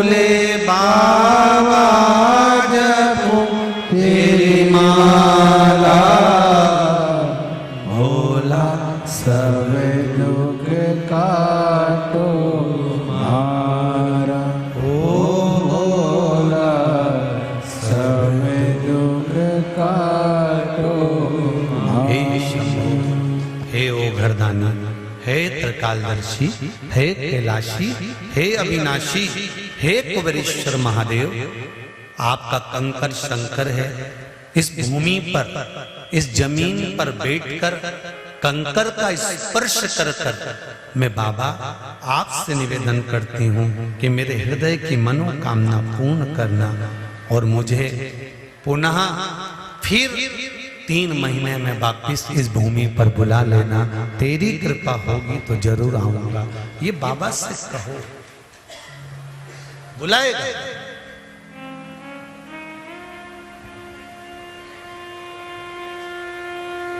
कोई खाली नहीं गया कुबेरेश्वर के धाम से। ए भाई ध्यान देना जरा, रोज बिजली कड़की, रोज पानी गिरा, ऐसा ऐसा बरसा कि पूरे चारों तरफ जल जल था। कथा भी पूरी हो गई, गुरु पूर्णिमा का उत्सव भी पूरा हो गया, लोग चले भी गए। उसके बाद जो बिजली गिरी, जो आंधी चली, जो पानी बरसा और टेंट गिरा, उसमें कोई नहीं, केवल 8-10 लोग। अगर इतने लाखों में भरे होते तो क्या होता विचार करो। वो तो शिव था, भंडारी ने हाथ में झेल रखा था। उसकी कृपा, ये उसकी उदारता, ये उसकी दया। उसके बल पर जियोगे, उसके सहारे जियोगे और उस पर आश्रित होकर जियोगे तो दुख सामने आ भी जाएगा तो कब निकल जाएगा मालूम नहीं पड़ेगा। भोलेनाथ दया करना, मैं तेरे भरोसे हूँ। मेरे बाबा दया करना,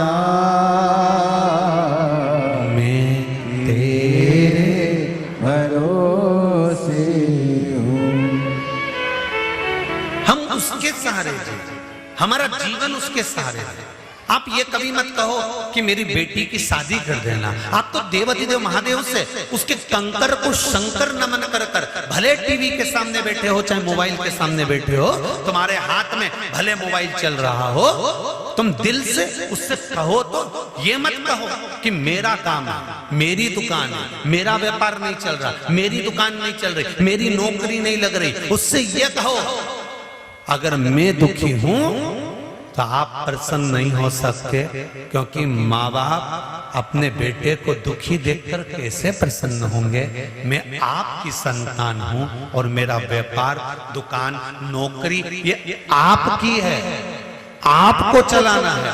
बेटा आपका, बेटी आपकी, इसलिए विवाह भी आप करोगे।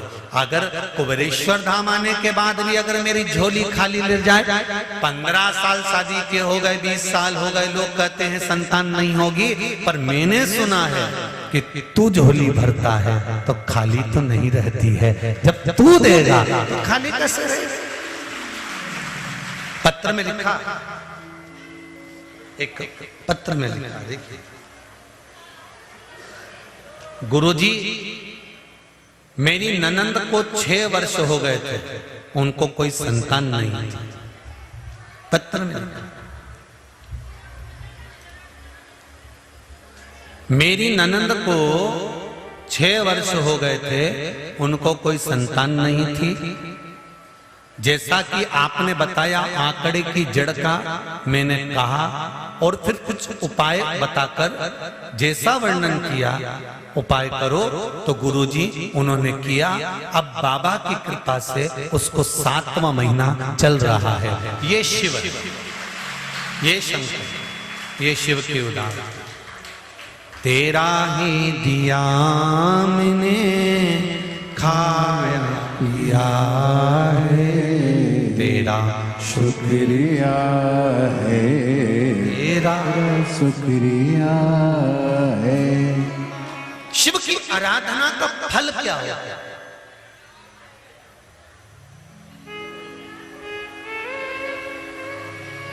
शंकर की आराधना का फल क्या होता है?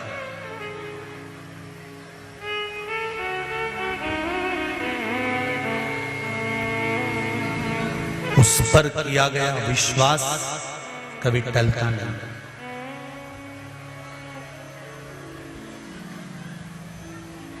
कभी नहीं टलेगा। बस कई लोग आपको मिलेंगे और कहेंगे कहाँ शंकर जी के मंदिर जा रहे हो? पहले एक लोटा ले जाते थे, अब 2 ले जा रहे हो। तुम जहां जहां से आए हो ना, तुम्हारे मोहल्ले में देखना सब 2 लोटा लेकर जा रहे हैं। और कोई एक लेके भी जाए ना तो कह देना सावन का महीना चल रहा है, अभी थोड़ी दवाई ज्यादा खा लो, तो बाद में एक गोली पे लाके डॉक्टर छोड़ देता है और शरीर अच्छा कर देता है। बीपी शुगर वालों की जब तबीयत ज्यादा खराब होती है तो पहले टेबलेट ज्यादा देना पड़ती है, फिर धीरे धीरे धीरे धीरे एक पर लाकर छोड़ देता है कि रोज एक गोली खाना बीपी लेवल में, एक गोली खाना शुगर लेवल में। उसी तरह अभी सावन का महीना लोटा 2, इसलिए अपने दुख तकलीफ कष्ट बीमारी को भी लोटा 2, इसलिए हाथ में लोटा 2 और उसको ले जाकर फिर शिव पर कावड़ के भाव से, जैसे कावड़िया 2 लेकर जाते हैं बोतल, 2 कलश लेकर जाते हैं डंडे में बांध कर, ऐसा दिल से कावड़ का भाव लेकर जाए, भाव से लेकर हृदय से जाओ।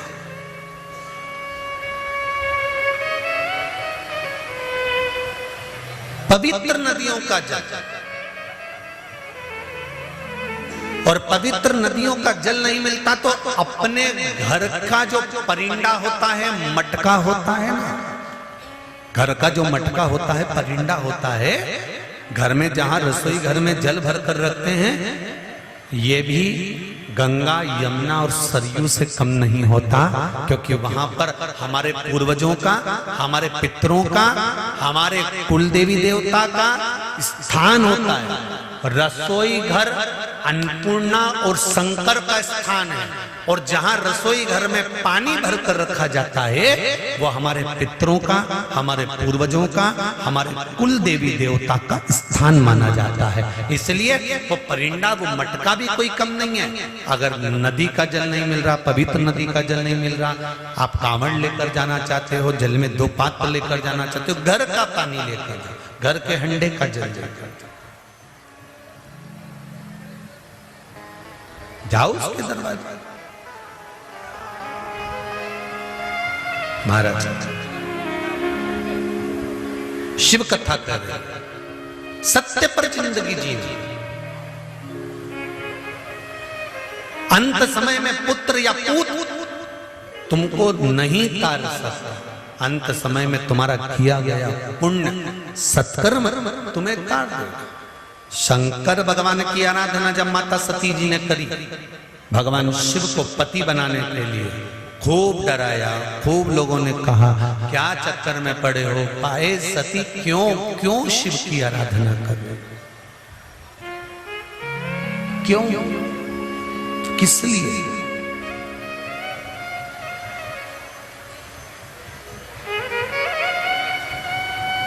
पर दिल भोले रस्ते में कुआं खुदवा, भोले रस्ते में बाग लगा मैं तो फूल चुनूंगी तेरे, मैं अगर इस संसार सागर में अगर मेरा जन्म हुआ है, मृत्यु लोक में मैं आई हूं, तो जो भी कर्म करूंगी मेरे देव अधिदेव महादेव के लिए करूंगी। जल भी चढ़ाऊंगी तो मेरे शिव के लिए, बेलपत्र भी चढ़ाऊंगी तो मेरे शिव के लिए। सती कह रही है।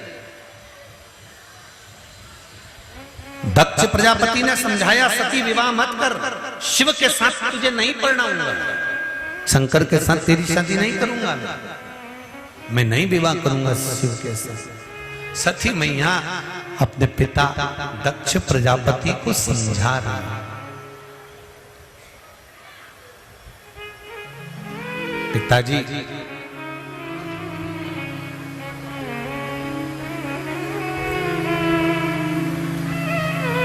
ओ पिताजी, लगन तुमसे लगा बैठे, जो होगा देखा जाएगा। तुम्हें अपना बना बैठे, जो होगा देखा जाएगा। पिताजी, मैंने देवाधिदेव महादेव को अपना बना लिया, मैंने शिव जी को अपना बना लिया। और एक बार अगर देवाधिदेव महादेव मेरे बन गए हैं, एक बार शंकर मेरे हो गए, तो निश्चित है कि अब मेरा बचपन, जवानी, अधेड़ी और बुढ़ापा सवर जाए। आप जितने भी बैठे हो, आपका बचपन कब गया मालूम नहीं। जवानी चल रही, अधेड़ी चल रही, बुढ़ापा चल रहा, जो भी आपकी अवस्था चल रही, आप जिस अवस्था में, उस अवस्था में अगर आपने शिव को अपना बना लिया, तो बाकी का टेंशन, चिंता, बचपन कैसा गया है, जवानी कैसी गई है, अधेड़ी कैसी गई है, ये सब छोड़ दो। अब तो शंकर के भरोसे पर रहना चाहिए, शिव के भरोसे।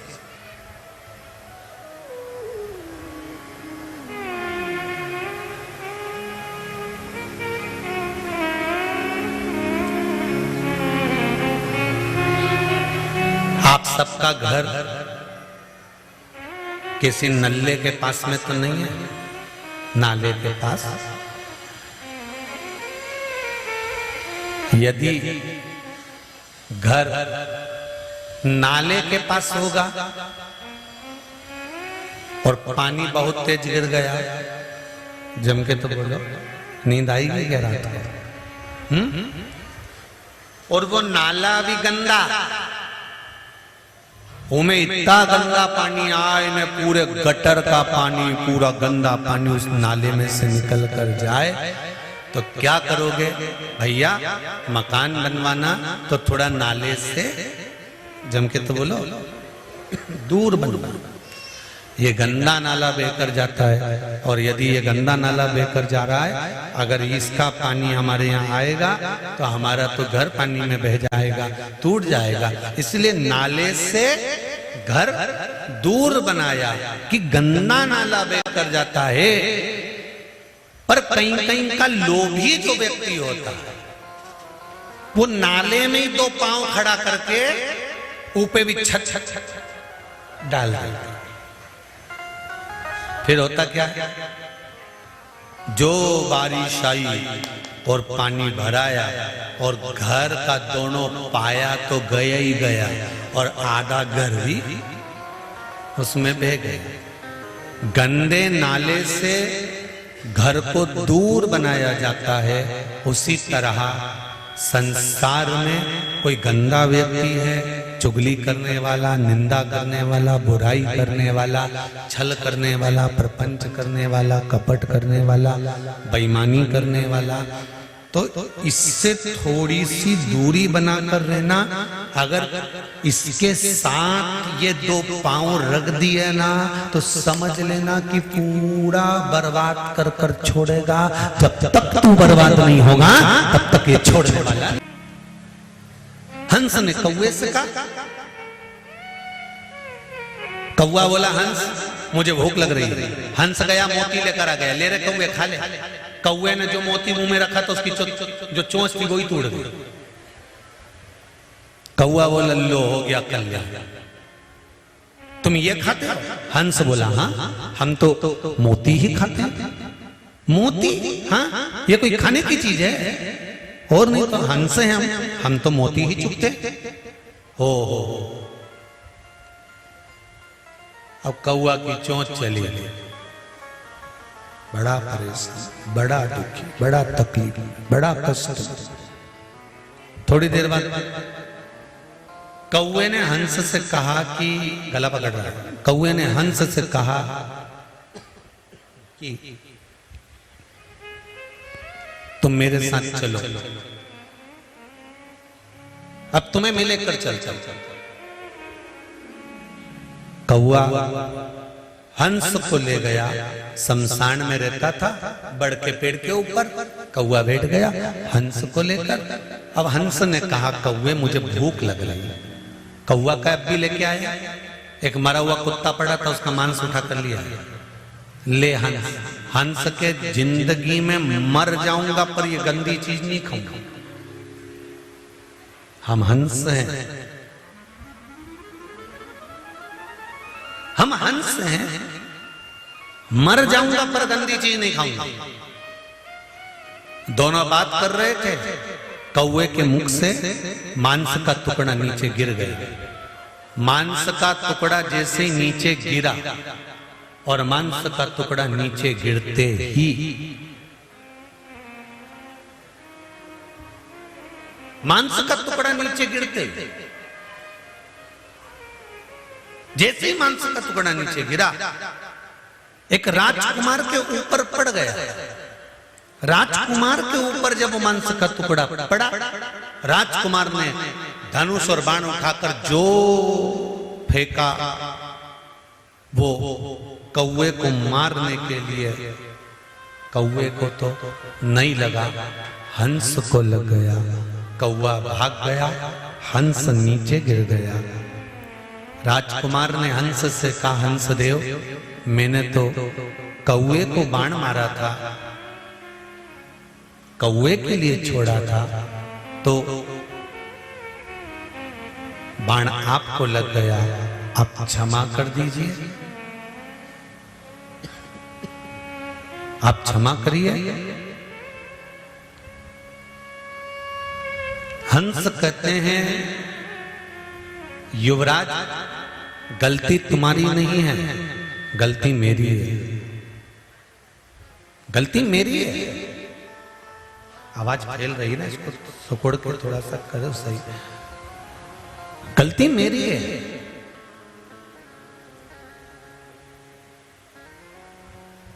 और मेरी गलती यह है कि मैंने गलत व्यक्ति की संगत कर ली। मेरी गलती यह है कि मैंने गलत व्यक्ति का साथ पकड़ लिया। कौवा गलत काम कर कर भाग गया, हंस को बाण लग गया। गलत काम करने वाला व्यक्ति गलत काम कर कर भाग जाता है और अच्छा व्यक्ति जेल में धरा जाता है। जिसने कुछ करा ही नहीं इल्जाम उस पे लग जाता है। ऐसा एक संभव उस ऐसा एक भाव नहीं है, ऐसे कई हैं, कई।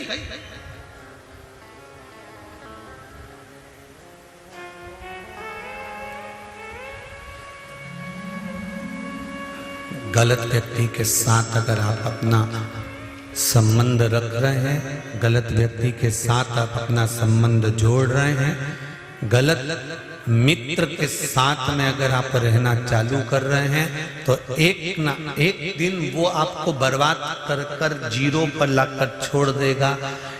इसलिए शिव महापुराण की कथा कहती है दुनिया के लोगों को सत्संग करने वाले अच्छे नहीं लगते, दुनिया के लोगों को जो बाइक पर घुमाए, खूब जोरदार तरीके से पैसा इधर उधर उड़ाता फिरे, सबसे अच्छा व्यक्ति यही है।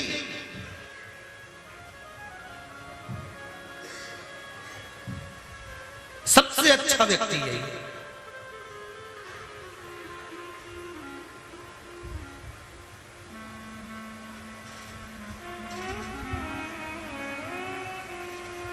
जो सत्संग में डूबा है ना, वो पसंद नहीं आता। संगत, पंगत और रंगत, ये सार्वजनिक होना चाहिए। जम के बोलो, क्या क्या जम के बोलो जरा। संगत, पंगत, रंगत। रंगत का मतलब होता है रहना।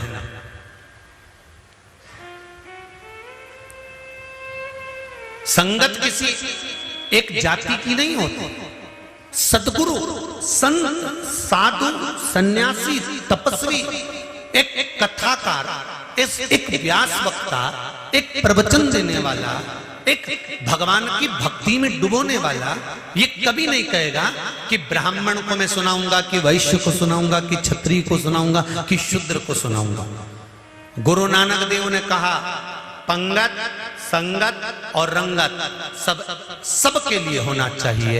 इसमें किसी एक जाति, एक बिरादरी या एक वर्ण का नहीं, ये सबके लिए। संगत सबके लिए, सत्संग सबके लिए। पंगत, जब पंगत होती है तो उस पंगत में ये नहीं देखा जाता कि यहाँ ब्राह्मण बैठेगा तो यहाँ क्षत्रिय बैठेगा, तो यहाँ वैश्य बैठेगा, तो यहाँ शूद्र बैठेगा। गुरु नानक देव कहते हैं जब पंगत हो तो 7 जात का आदमी एक साथ बैठकर भगवान की शरणागति में भोजन ग्रहण करे। इस कुबेरेश्वर बाबा की धरा पर ब्राह्मण भी आते हैं, क्षत्रिय भी आते हैं, वैश्य भी आते हैं, शूद्र भी आते हैं। और जब आप लोग खिचड़ी प्रसाद खाने के लिए खड़े होते होंगे, 7 जात का आदमी हाथ में थाली लेकर खिचड़ी प्रसाद को पाता है।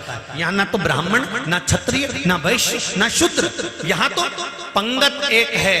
और यहाँ कितने ब्राह्मण बैठे हैं, कितने क्षत्रिय बैठे हैं, कितने वैश्य बैठे हैं, कितने शूद्र बैठे हैं, ये हमको भी नहीं मालूम। इस कथा में कौन कितना वर्ण का, किस वर्ण का बैठा है कि कोई मतलब नहीं कि किस वर्ण का है। यहाँ तो गुरु नानक देव ने अपनी भाषा में कहा कि संगत भी सबके लिए हो और पंगत भी सबके लिए हो, और रंगत अर्थात रहने की व्यवस्था भी।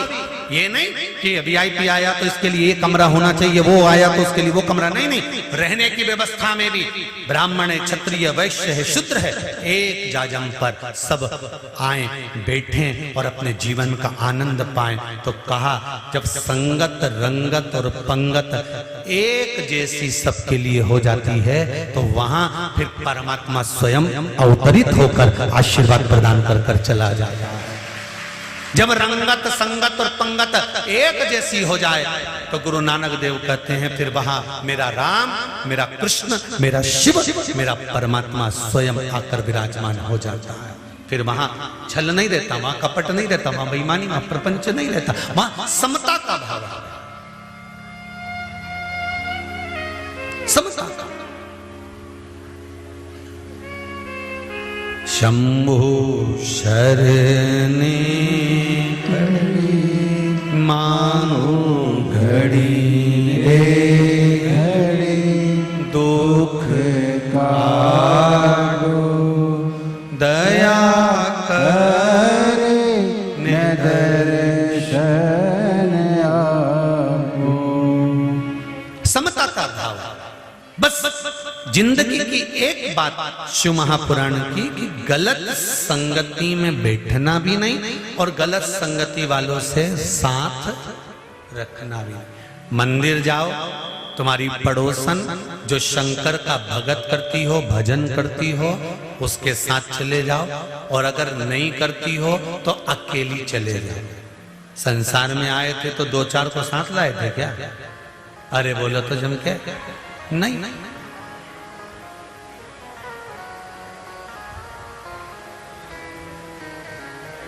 कौन सा? अरे मुट्ठी बांध आया जग में, हाथ पसारे जाएगा। या कौन तुम साथ में आए? जगत में कोई ना परमाने, जगत में कोई ना परमाने। चाहे कर लो बड़ी मोलिस, चाहे कर लो बड़ी मालिश, चाहे छिड़क लो सेंट, जगत में कोई न परमाने। इस शरीर की चाहे कितनी भी बॉडी मालिश कर लो, चाहे कितना भी तेल लगा के घस लो, और चाहे पर्स में से निकाल के छिड़क लो सैन। जगत में कोई ना परमाने, जगत में कोई न परमाने, जगत में कोई न परमाने। वो चाहे कर लो बॉडी मालिश, चाहे कर लो बॉडी मालिश,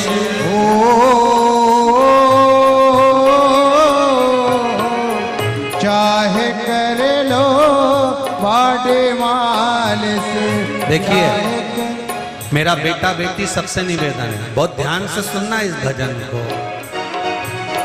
चाहे कर लो बॉडी मालिश, चाहे कर लो बॉडी मालिश, चाहे लगा लो सेंट। जगत में कोई ना परमाने, जगत में कोई न परमाने, जगत में कोई ना परमाने। जगत में कोई न परमाने। भाव से आनंद से जय हो।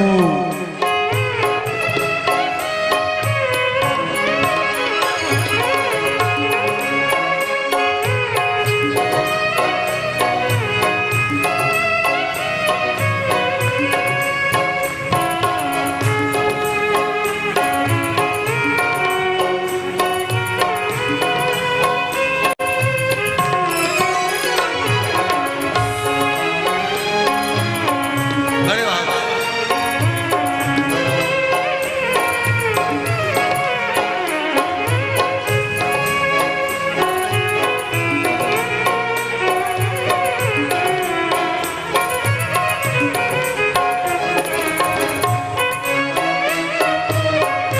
जय हो।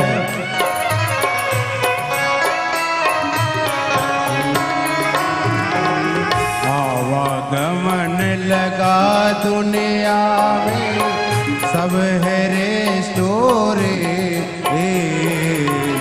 आवागमन लगा दुनिया में, सब है रेस्टोर। रे भैया जग है रेस्टोर। रे भैया जगत है रेस्टोरे। ओ एक दिन लखा उखड़ जाएगी, एक दिन लखा उखड़ जाएगी।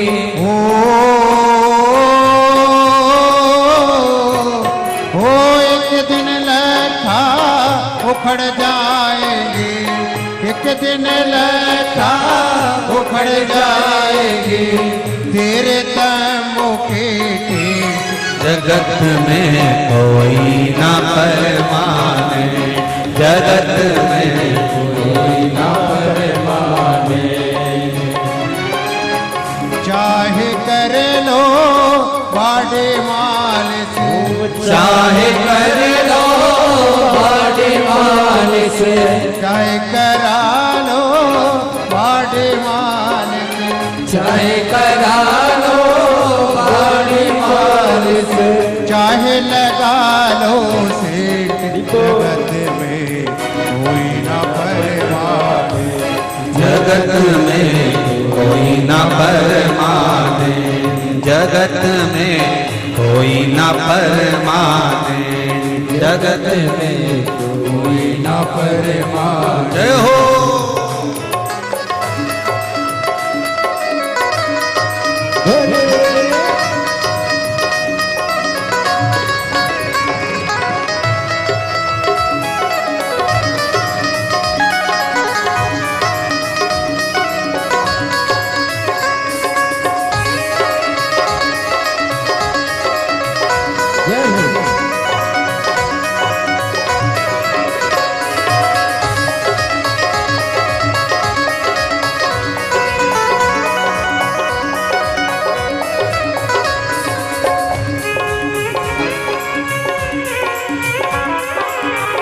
चाहे कर लो बॉडी मालिश, चाहे कर लो बॉडी मालिश, चाहे कर लो बॉडी मालिश, चाहे कर लो बॉडी मालिश, चाहे लगा लो से जगत में कोई न परमाने, जगत में कोई न परमाने, जगत में कोई न परमाने, जगत में कोई न परमाने। जय हो। हर हर महादेव। जय हो।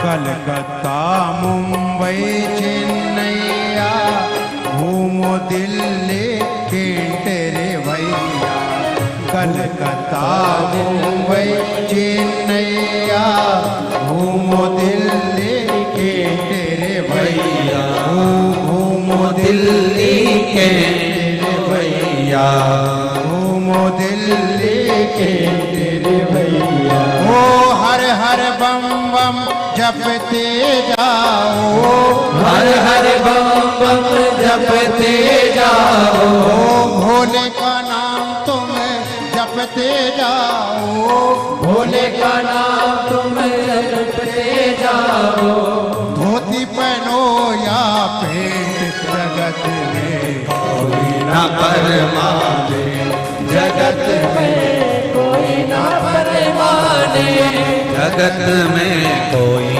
न परमाने, जगत में कोई ना परमाने।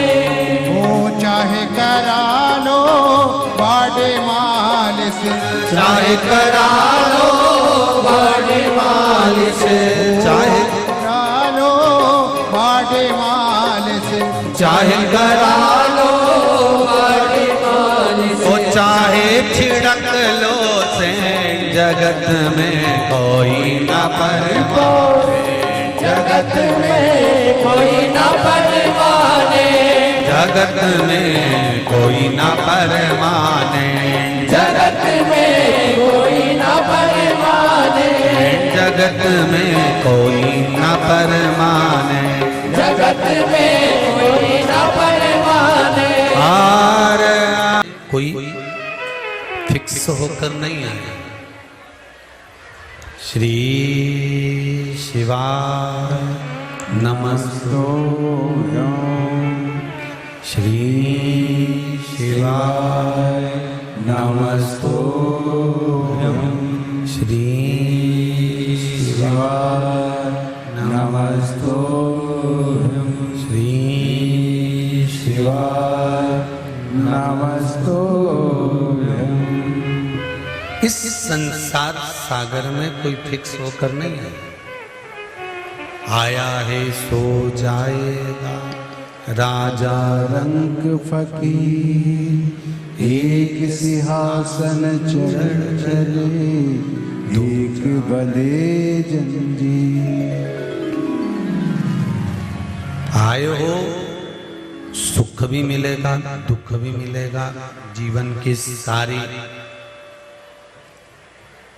समस्याएं भी सामने आकर खड़ी होगी, पर उन समस्याओं से निवारण करने का तरीका भी भगवान देवाधिदेव महादेव ही बताएंगे। सती मैया, माता सती बाबा देवाधिदेव महादेव से लगन लगाकर भगवान शिव से प्रार्थना करती हैं, शंकर भगवान से निवेदन करती हैं और मंगल विवाह माता सती का भगवान शिव जी के साथ हो जाता है। मंगल बोलो।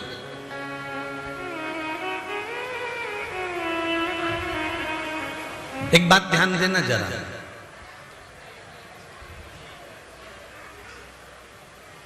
कई बार कोई संबंध, कोई विवाह संबंध ऐसा होता है, विवाह संबंध कोई ऐसा होता है कि जिसमें आप नहीं करना चाहते, आपको पसंद भी नहीं है, पर आपने उस संबंध को छोड़ भी दिया कि अब मैं इस संबंध को नहीं कर रही हूं, कोई दूसरा लड़का देखेंगे और भी संबंध आएंगे, जब देखा जाएगा करेंगे। पर कई बार वही संबंध घूम फिर कर वापिस वही हो जाता। उसका कारण क्या है? शिव महापुराण की कथा कहती है कि जन्म मरण परण, ये मेरे ओगड़दानी मेरे बाबा देवाधिदेव महादेव ने इसको निश्चित कर रखा है कि कहां कब किस स्थान पर कैसे किस समय पर होना, ये उसने निश्चित किया। सती मैया को बाबा दक्ष प्रजापति ने समझाया, बहुत कहा, बहुत निवेदन करा, पर नहीं। आखिरी में सती मैया का जो मंगल विवाह हुआ, वो विवाह माता सती का बाबा देवाधिदेव महादेव के साथ हुआ।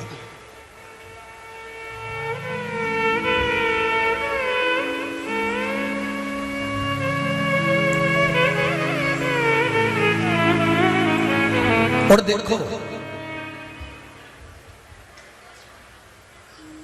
विवाह हो गया, कुंभज बाबा के यहां कथा भी सुनी है,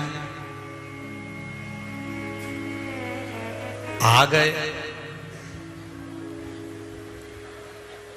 शंकर भगवान ने सती मैया का त्याग कर दिया। सती मैया अपने पिता के घर गई और जलकर भस्म हो गई।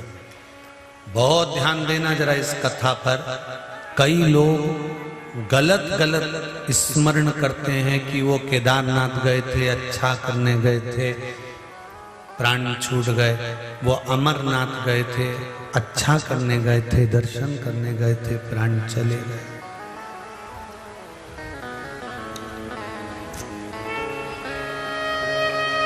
सती मैया ने कौन सा बुरा काम करा?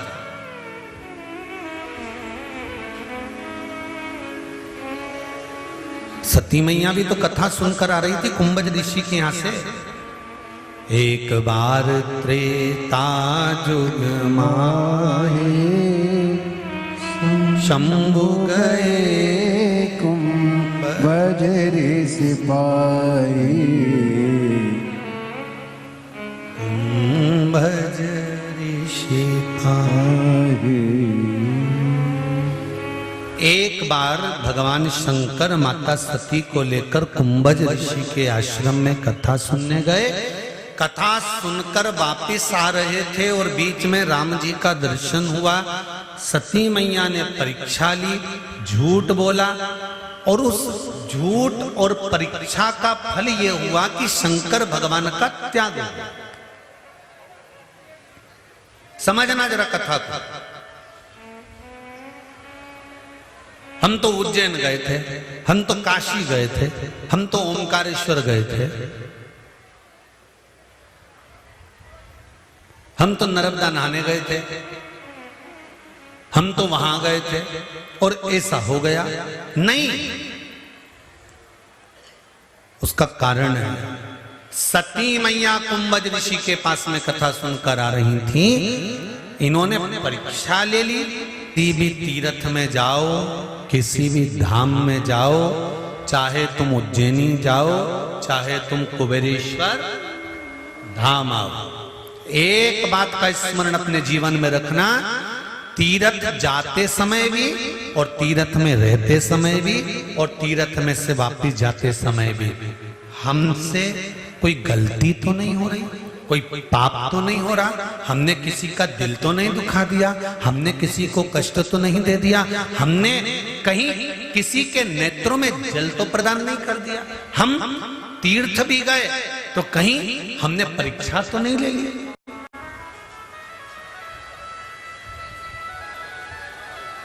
तीर्थ में जाकर भी लोग परीक्षा लेते हैं।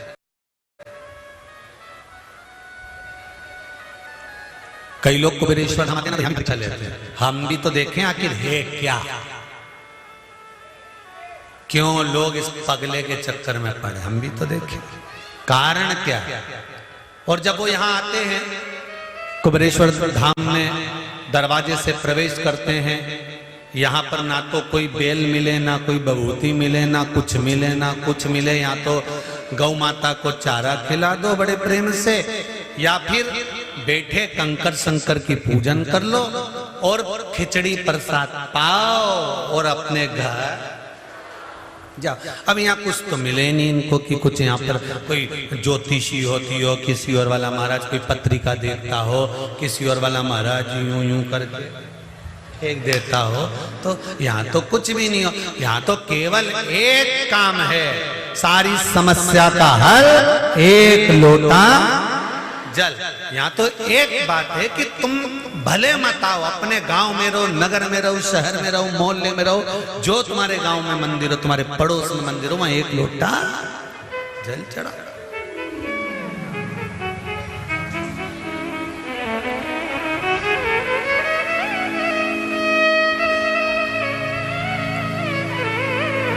यहां कुछ नहीं। हाँ, यहां आपका विश्वास, आपका भरोसा, आपकी श्रद्धा है।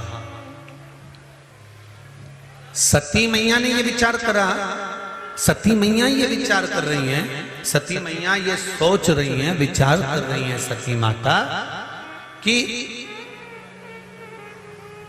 मैं कुंभज बाबा के यहां से कथा सुनकर आ रही हूं, फिर मेरा शरीर प्राण क्यों त्यागा, क्यों मुझे क्रोध आया और क्यों मुझे जलकर भस्म होना पड़ा। सती मैया ने दोष देखा दूसरे में, सती मैया ने स्वयं का दोष नहीं देखा कि मैंने जानकी का रूप रख लिया था, झूठ बोला अपने पति से, मैंने परीक्षा ले ली, ये सती मैया को भान नहीं हुआ। दूसरे की बुराई ढूंढने के लिए 7 जन्म भी कम पड़ जाते हैं महाराज। अगर आपको कह दिया जाए कि यहां की बुराई बताना चालू करो तो आप करें कीचड़ बहुत है। शंकर जी को जल चढ़ाने जाओ, इतना सारा पानी पानी पड़ा हुआ, कहां बैठे हैं? ओ राम। खिचड़ी प्रसाद लेने जाओ तो लाइन लगाना पड़ती है, हमारी प्रतिष्ठा अड़ती है, हम इतने पैसे वाले इतनी सी खिचड़ी के लिए लाइन लगाएंगे, वो भी प्लेट लेके। फिर बाबा के धाम का मतलब क्या हुआ? बाबा के धाम में आए हो, तुम कलेक्टर बन जाओ, एसपी बन जाओ, मंत्री बन जाओ, संतरी बन जाओ, कलंतरी बन जाओ, तुम्हारी मर्जी पड़े जो बन जाओ, डॉक्टर इंजीनियर सब बन जाओ, मना नहीं है। पर माँ बाप के आगे बेटा ना डॉक्टर रहता है, ना इंस्पेक्टर, ना कलेक्टर रहता है। माता पिता तो बच्चे को उसी नाम से पुकारते हैं, कल्लो। माता पिता के आगे डॉक्टर इंजीनियर नहीं है, माता पिता के आगे तो जैसा था बचपन में वैसा ही है। इसलिए भगवान के धाम जाओ तो ये मत सोचना कि तुम किस औहदे पर हो, तुम्हारे यहाँ एसी है, तुम्हारे यहाँ गाड़ी है। हमने पहले भी कथा में कहा 25 लाख की गाड़ी में घूमने वाले भी 25 रुपए के लोटे में भरा के हरिद्वार चले जाते हैं। कितने रुपए का लोटा? अरे बोलो तुम के 25 रुपए का लोटा, और 25 लाख की गाड़ी से नीचे नहीं उतरता था। मैं तो 25 लाख की लिया, मैं तो 25 लाख की लिया, मैंने हैंड से 12,000 का लिया, मैंने कटे हुए सेव फल का लिया। क्या बोलते हैं? एप्पल, मैंने एप्पल का 1 लाख का लिया। 1,00,000 का। और जब प्राण छूटे तब वो एप्पल खा गया। रोते रोते कहीं का पास में लाके रख दे, काका जी एप्पल, जेब में धर दो एप्पल को। कहा? अरे भाई कुछ सती मैया को जलकर भस्म होना पड़ा क्योंकि झूठ बोल दिया था, थोड़ा सा परीक्षा ले ली थी। माता पिता सतगुरु और परमात्मा की जिंदगी में कभी परीक्षा मत लेना। किसी भक्त की जीवन में कभी परीक्षा मत लो। जीवन में कभी परीक्षा मत लो। एक भक्त की परीक्षा भी मत लो। एक साधु के सन्यासी तपस्वी साधक उपासक इनकी परीक्षा नहीं ली जाती। जो भगवान की अविरल भक्ति में डूबे हुए हैं उनकी परीक्षा नहीं।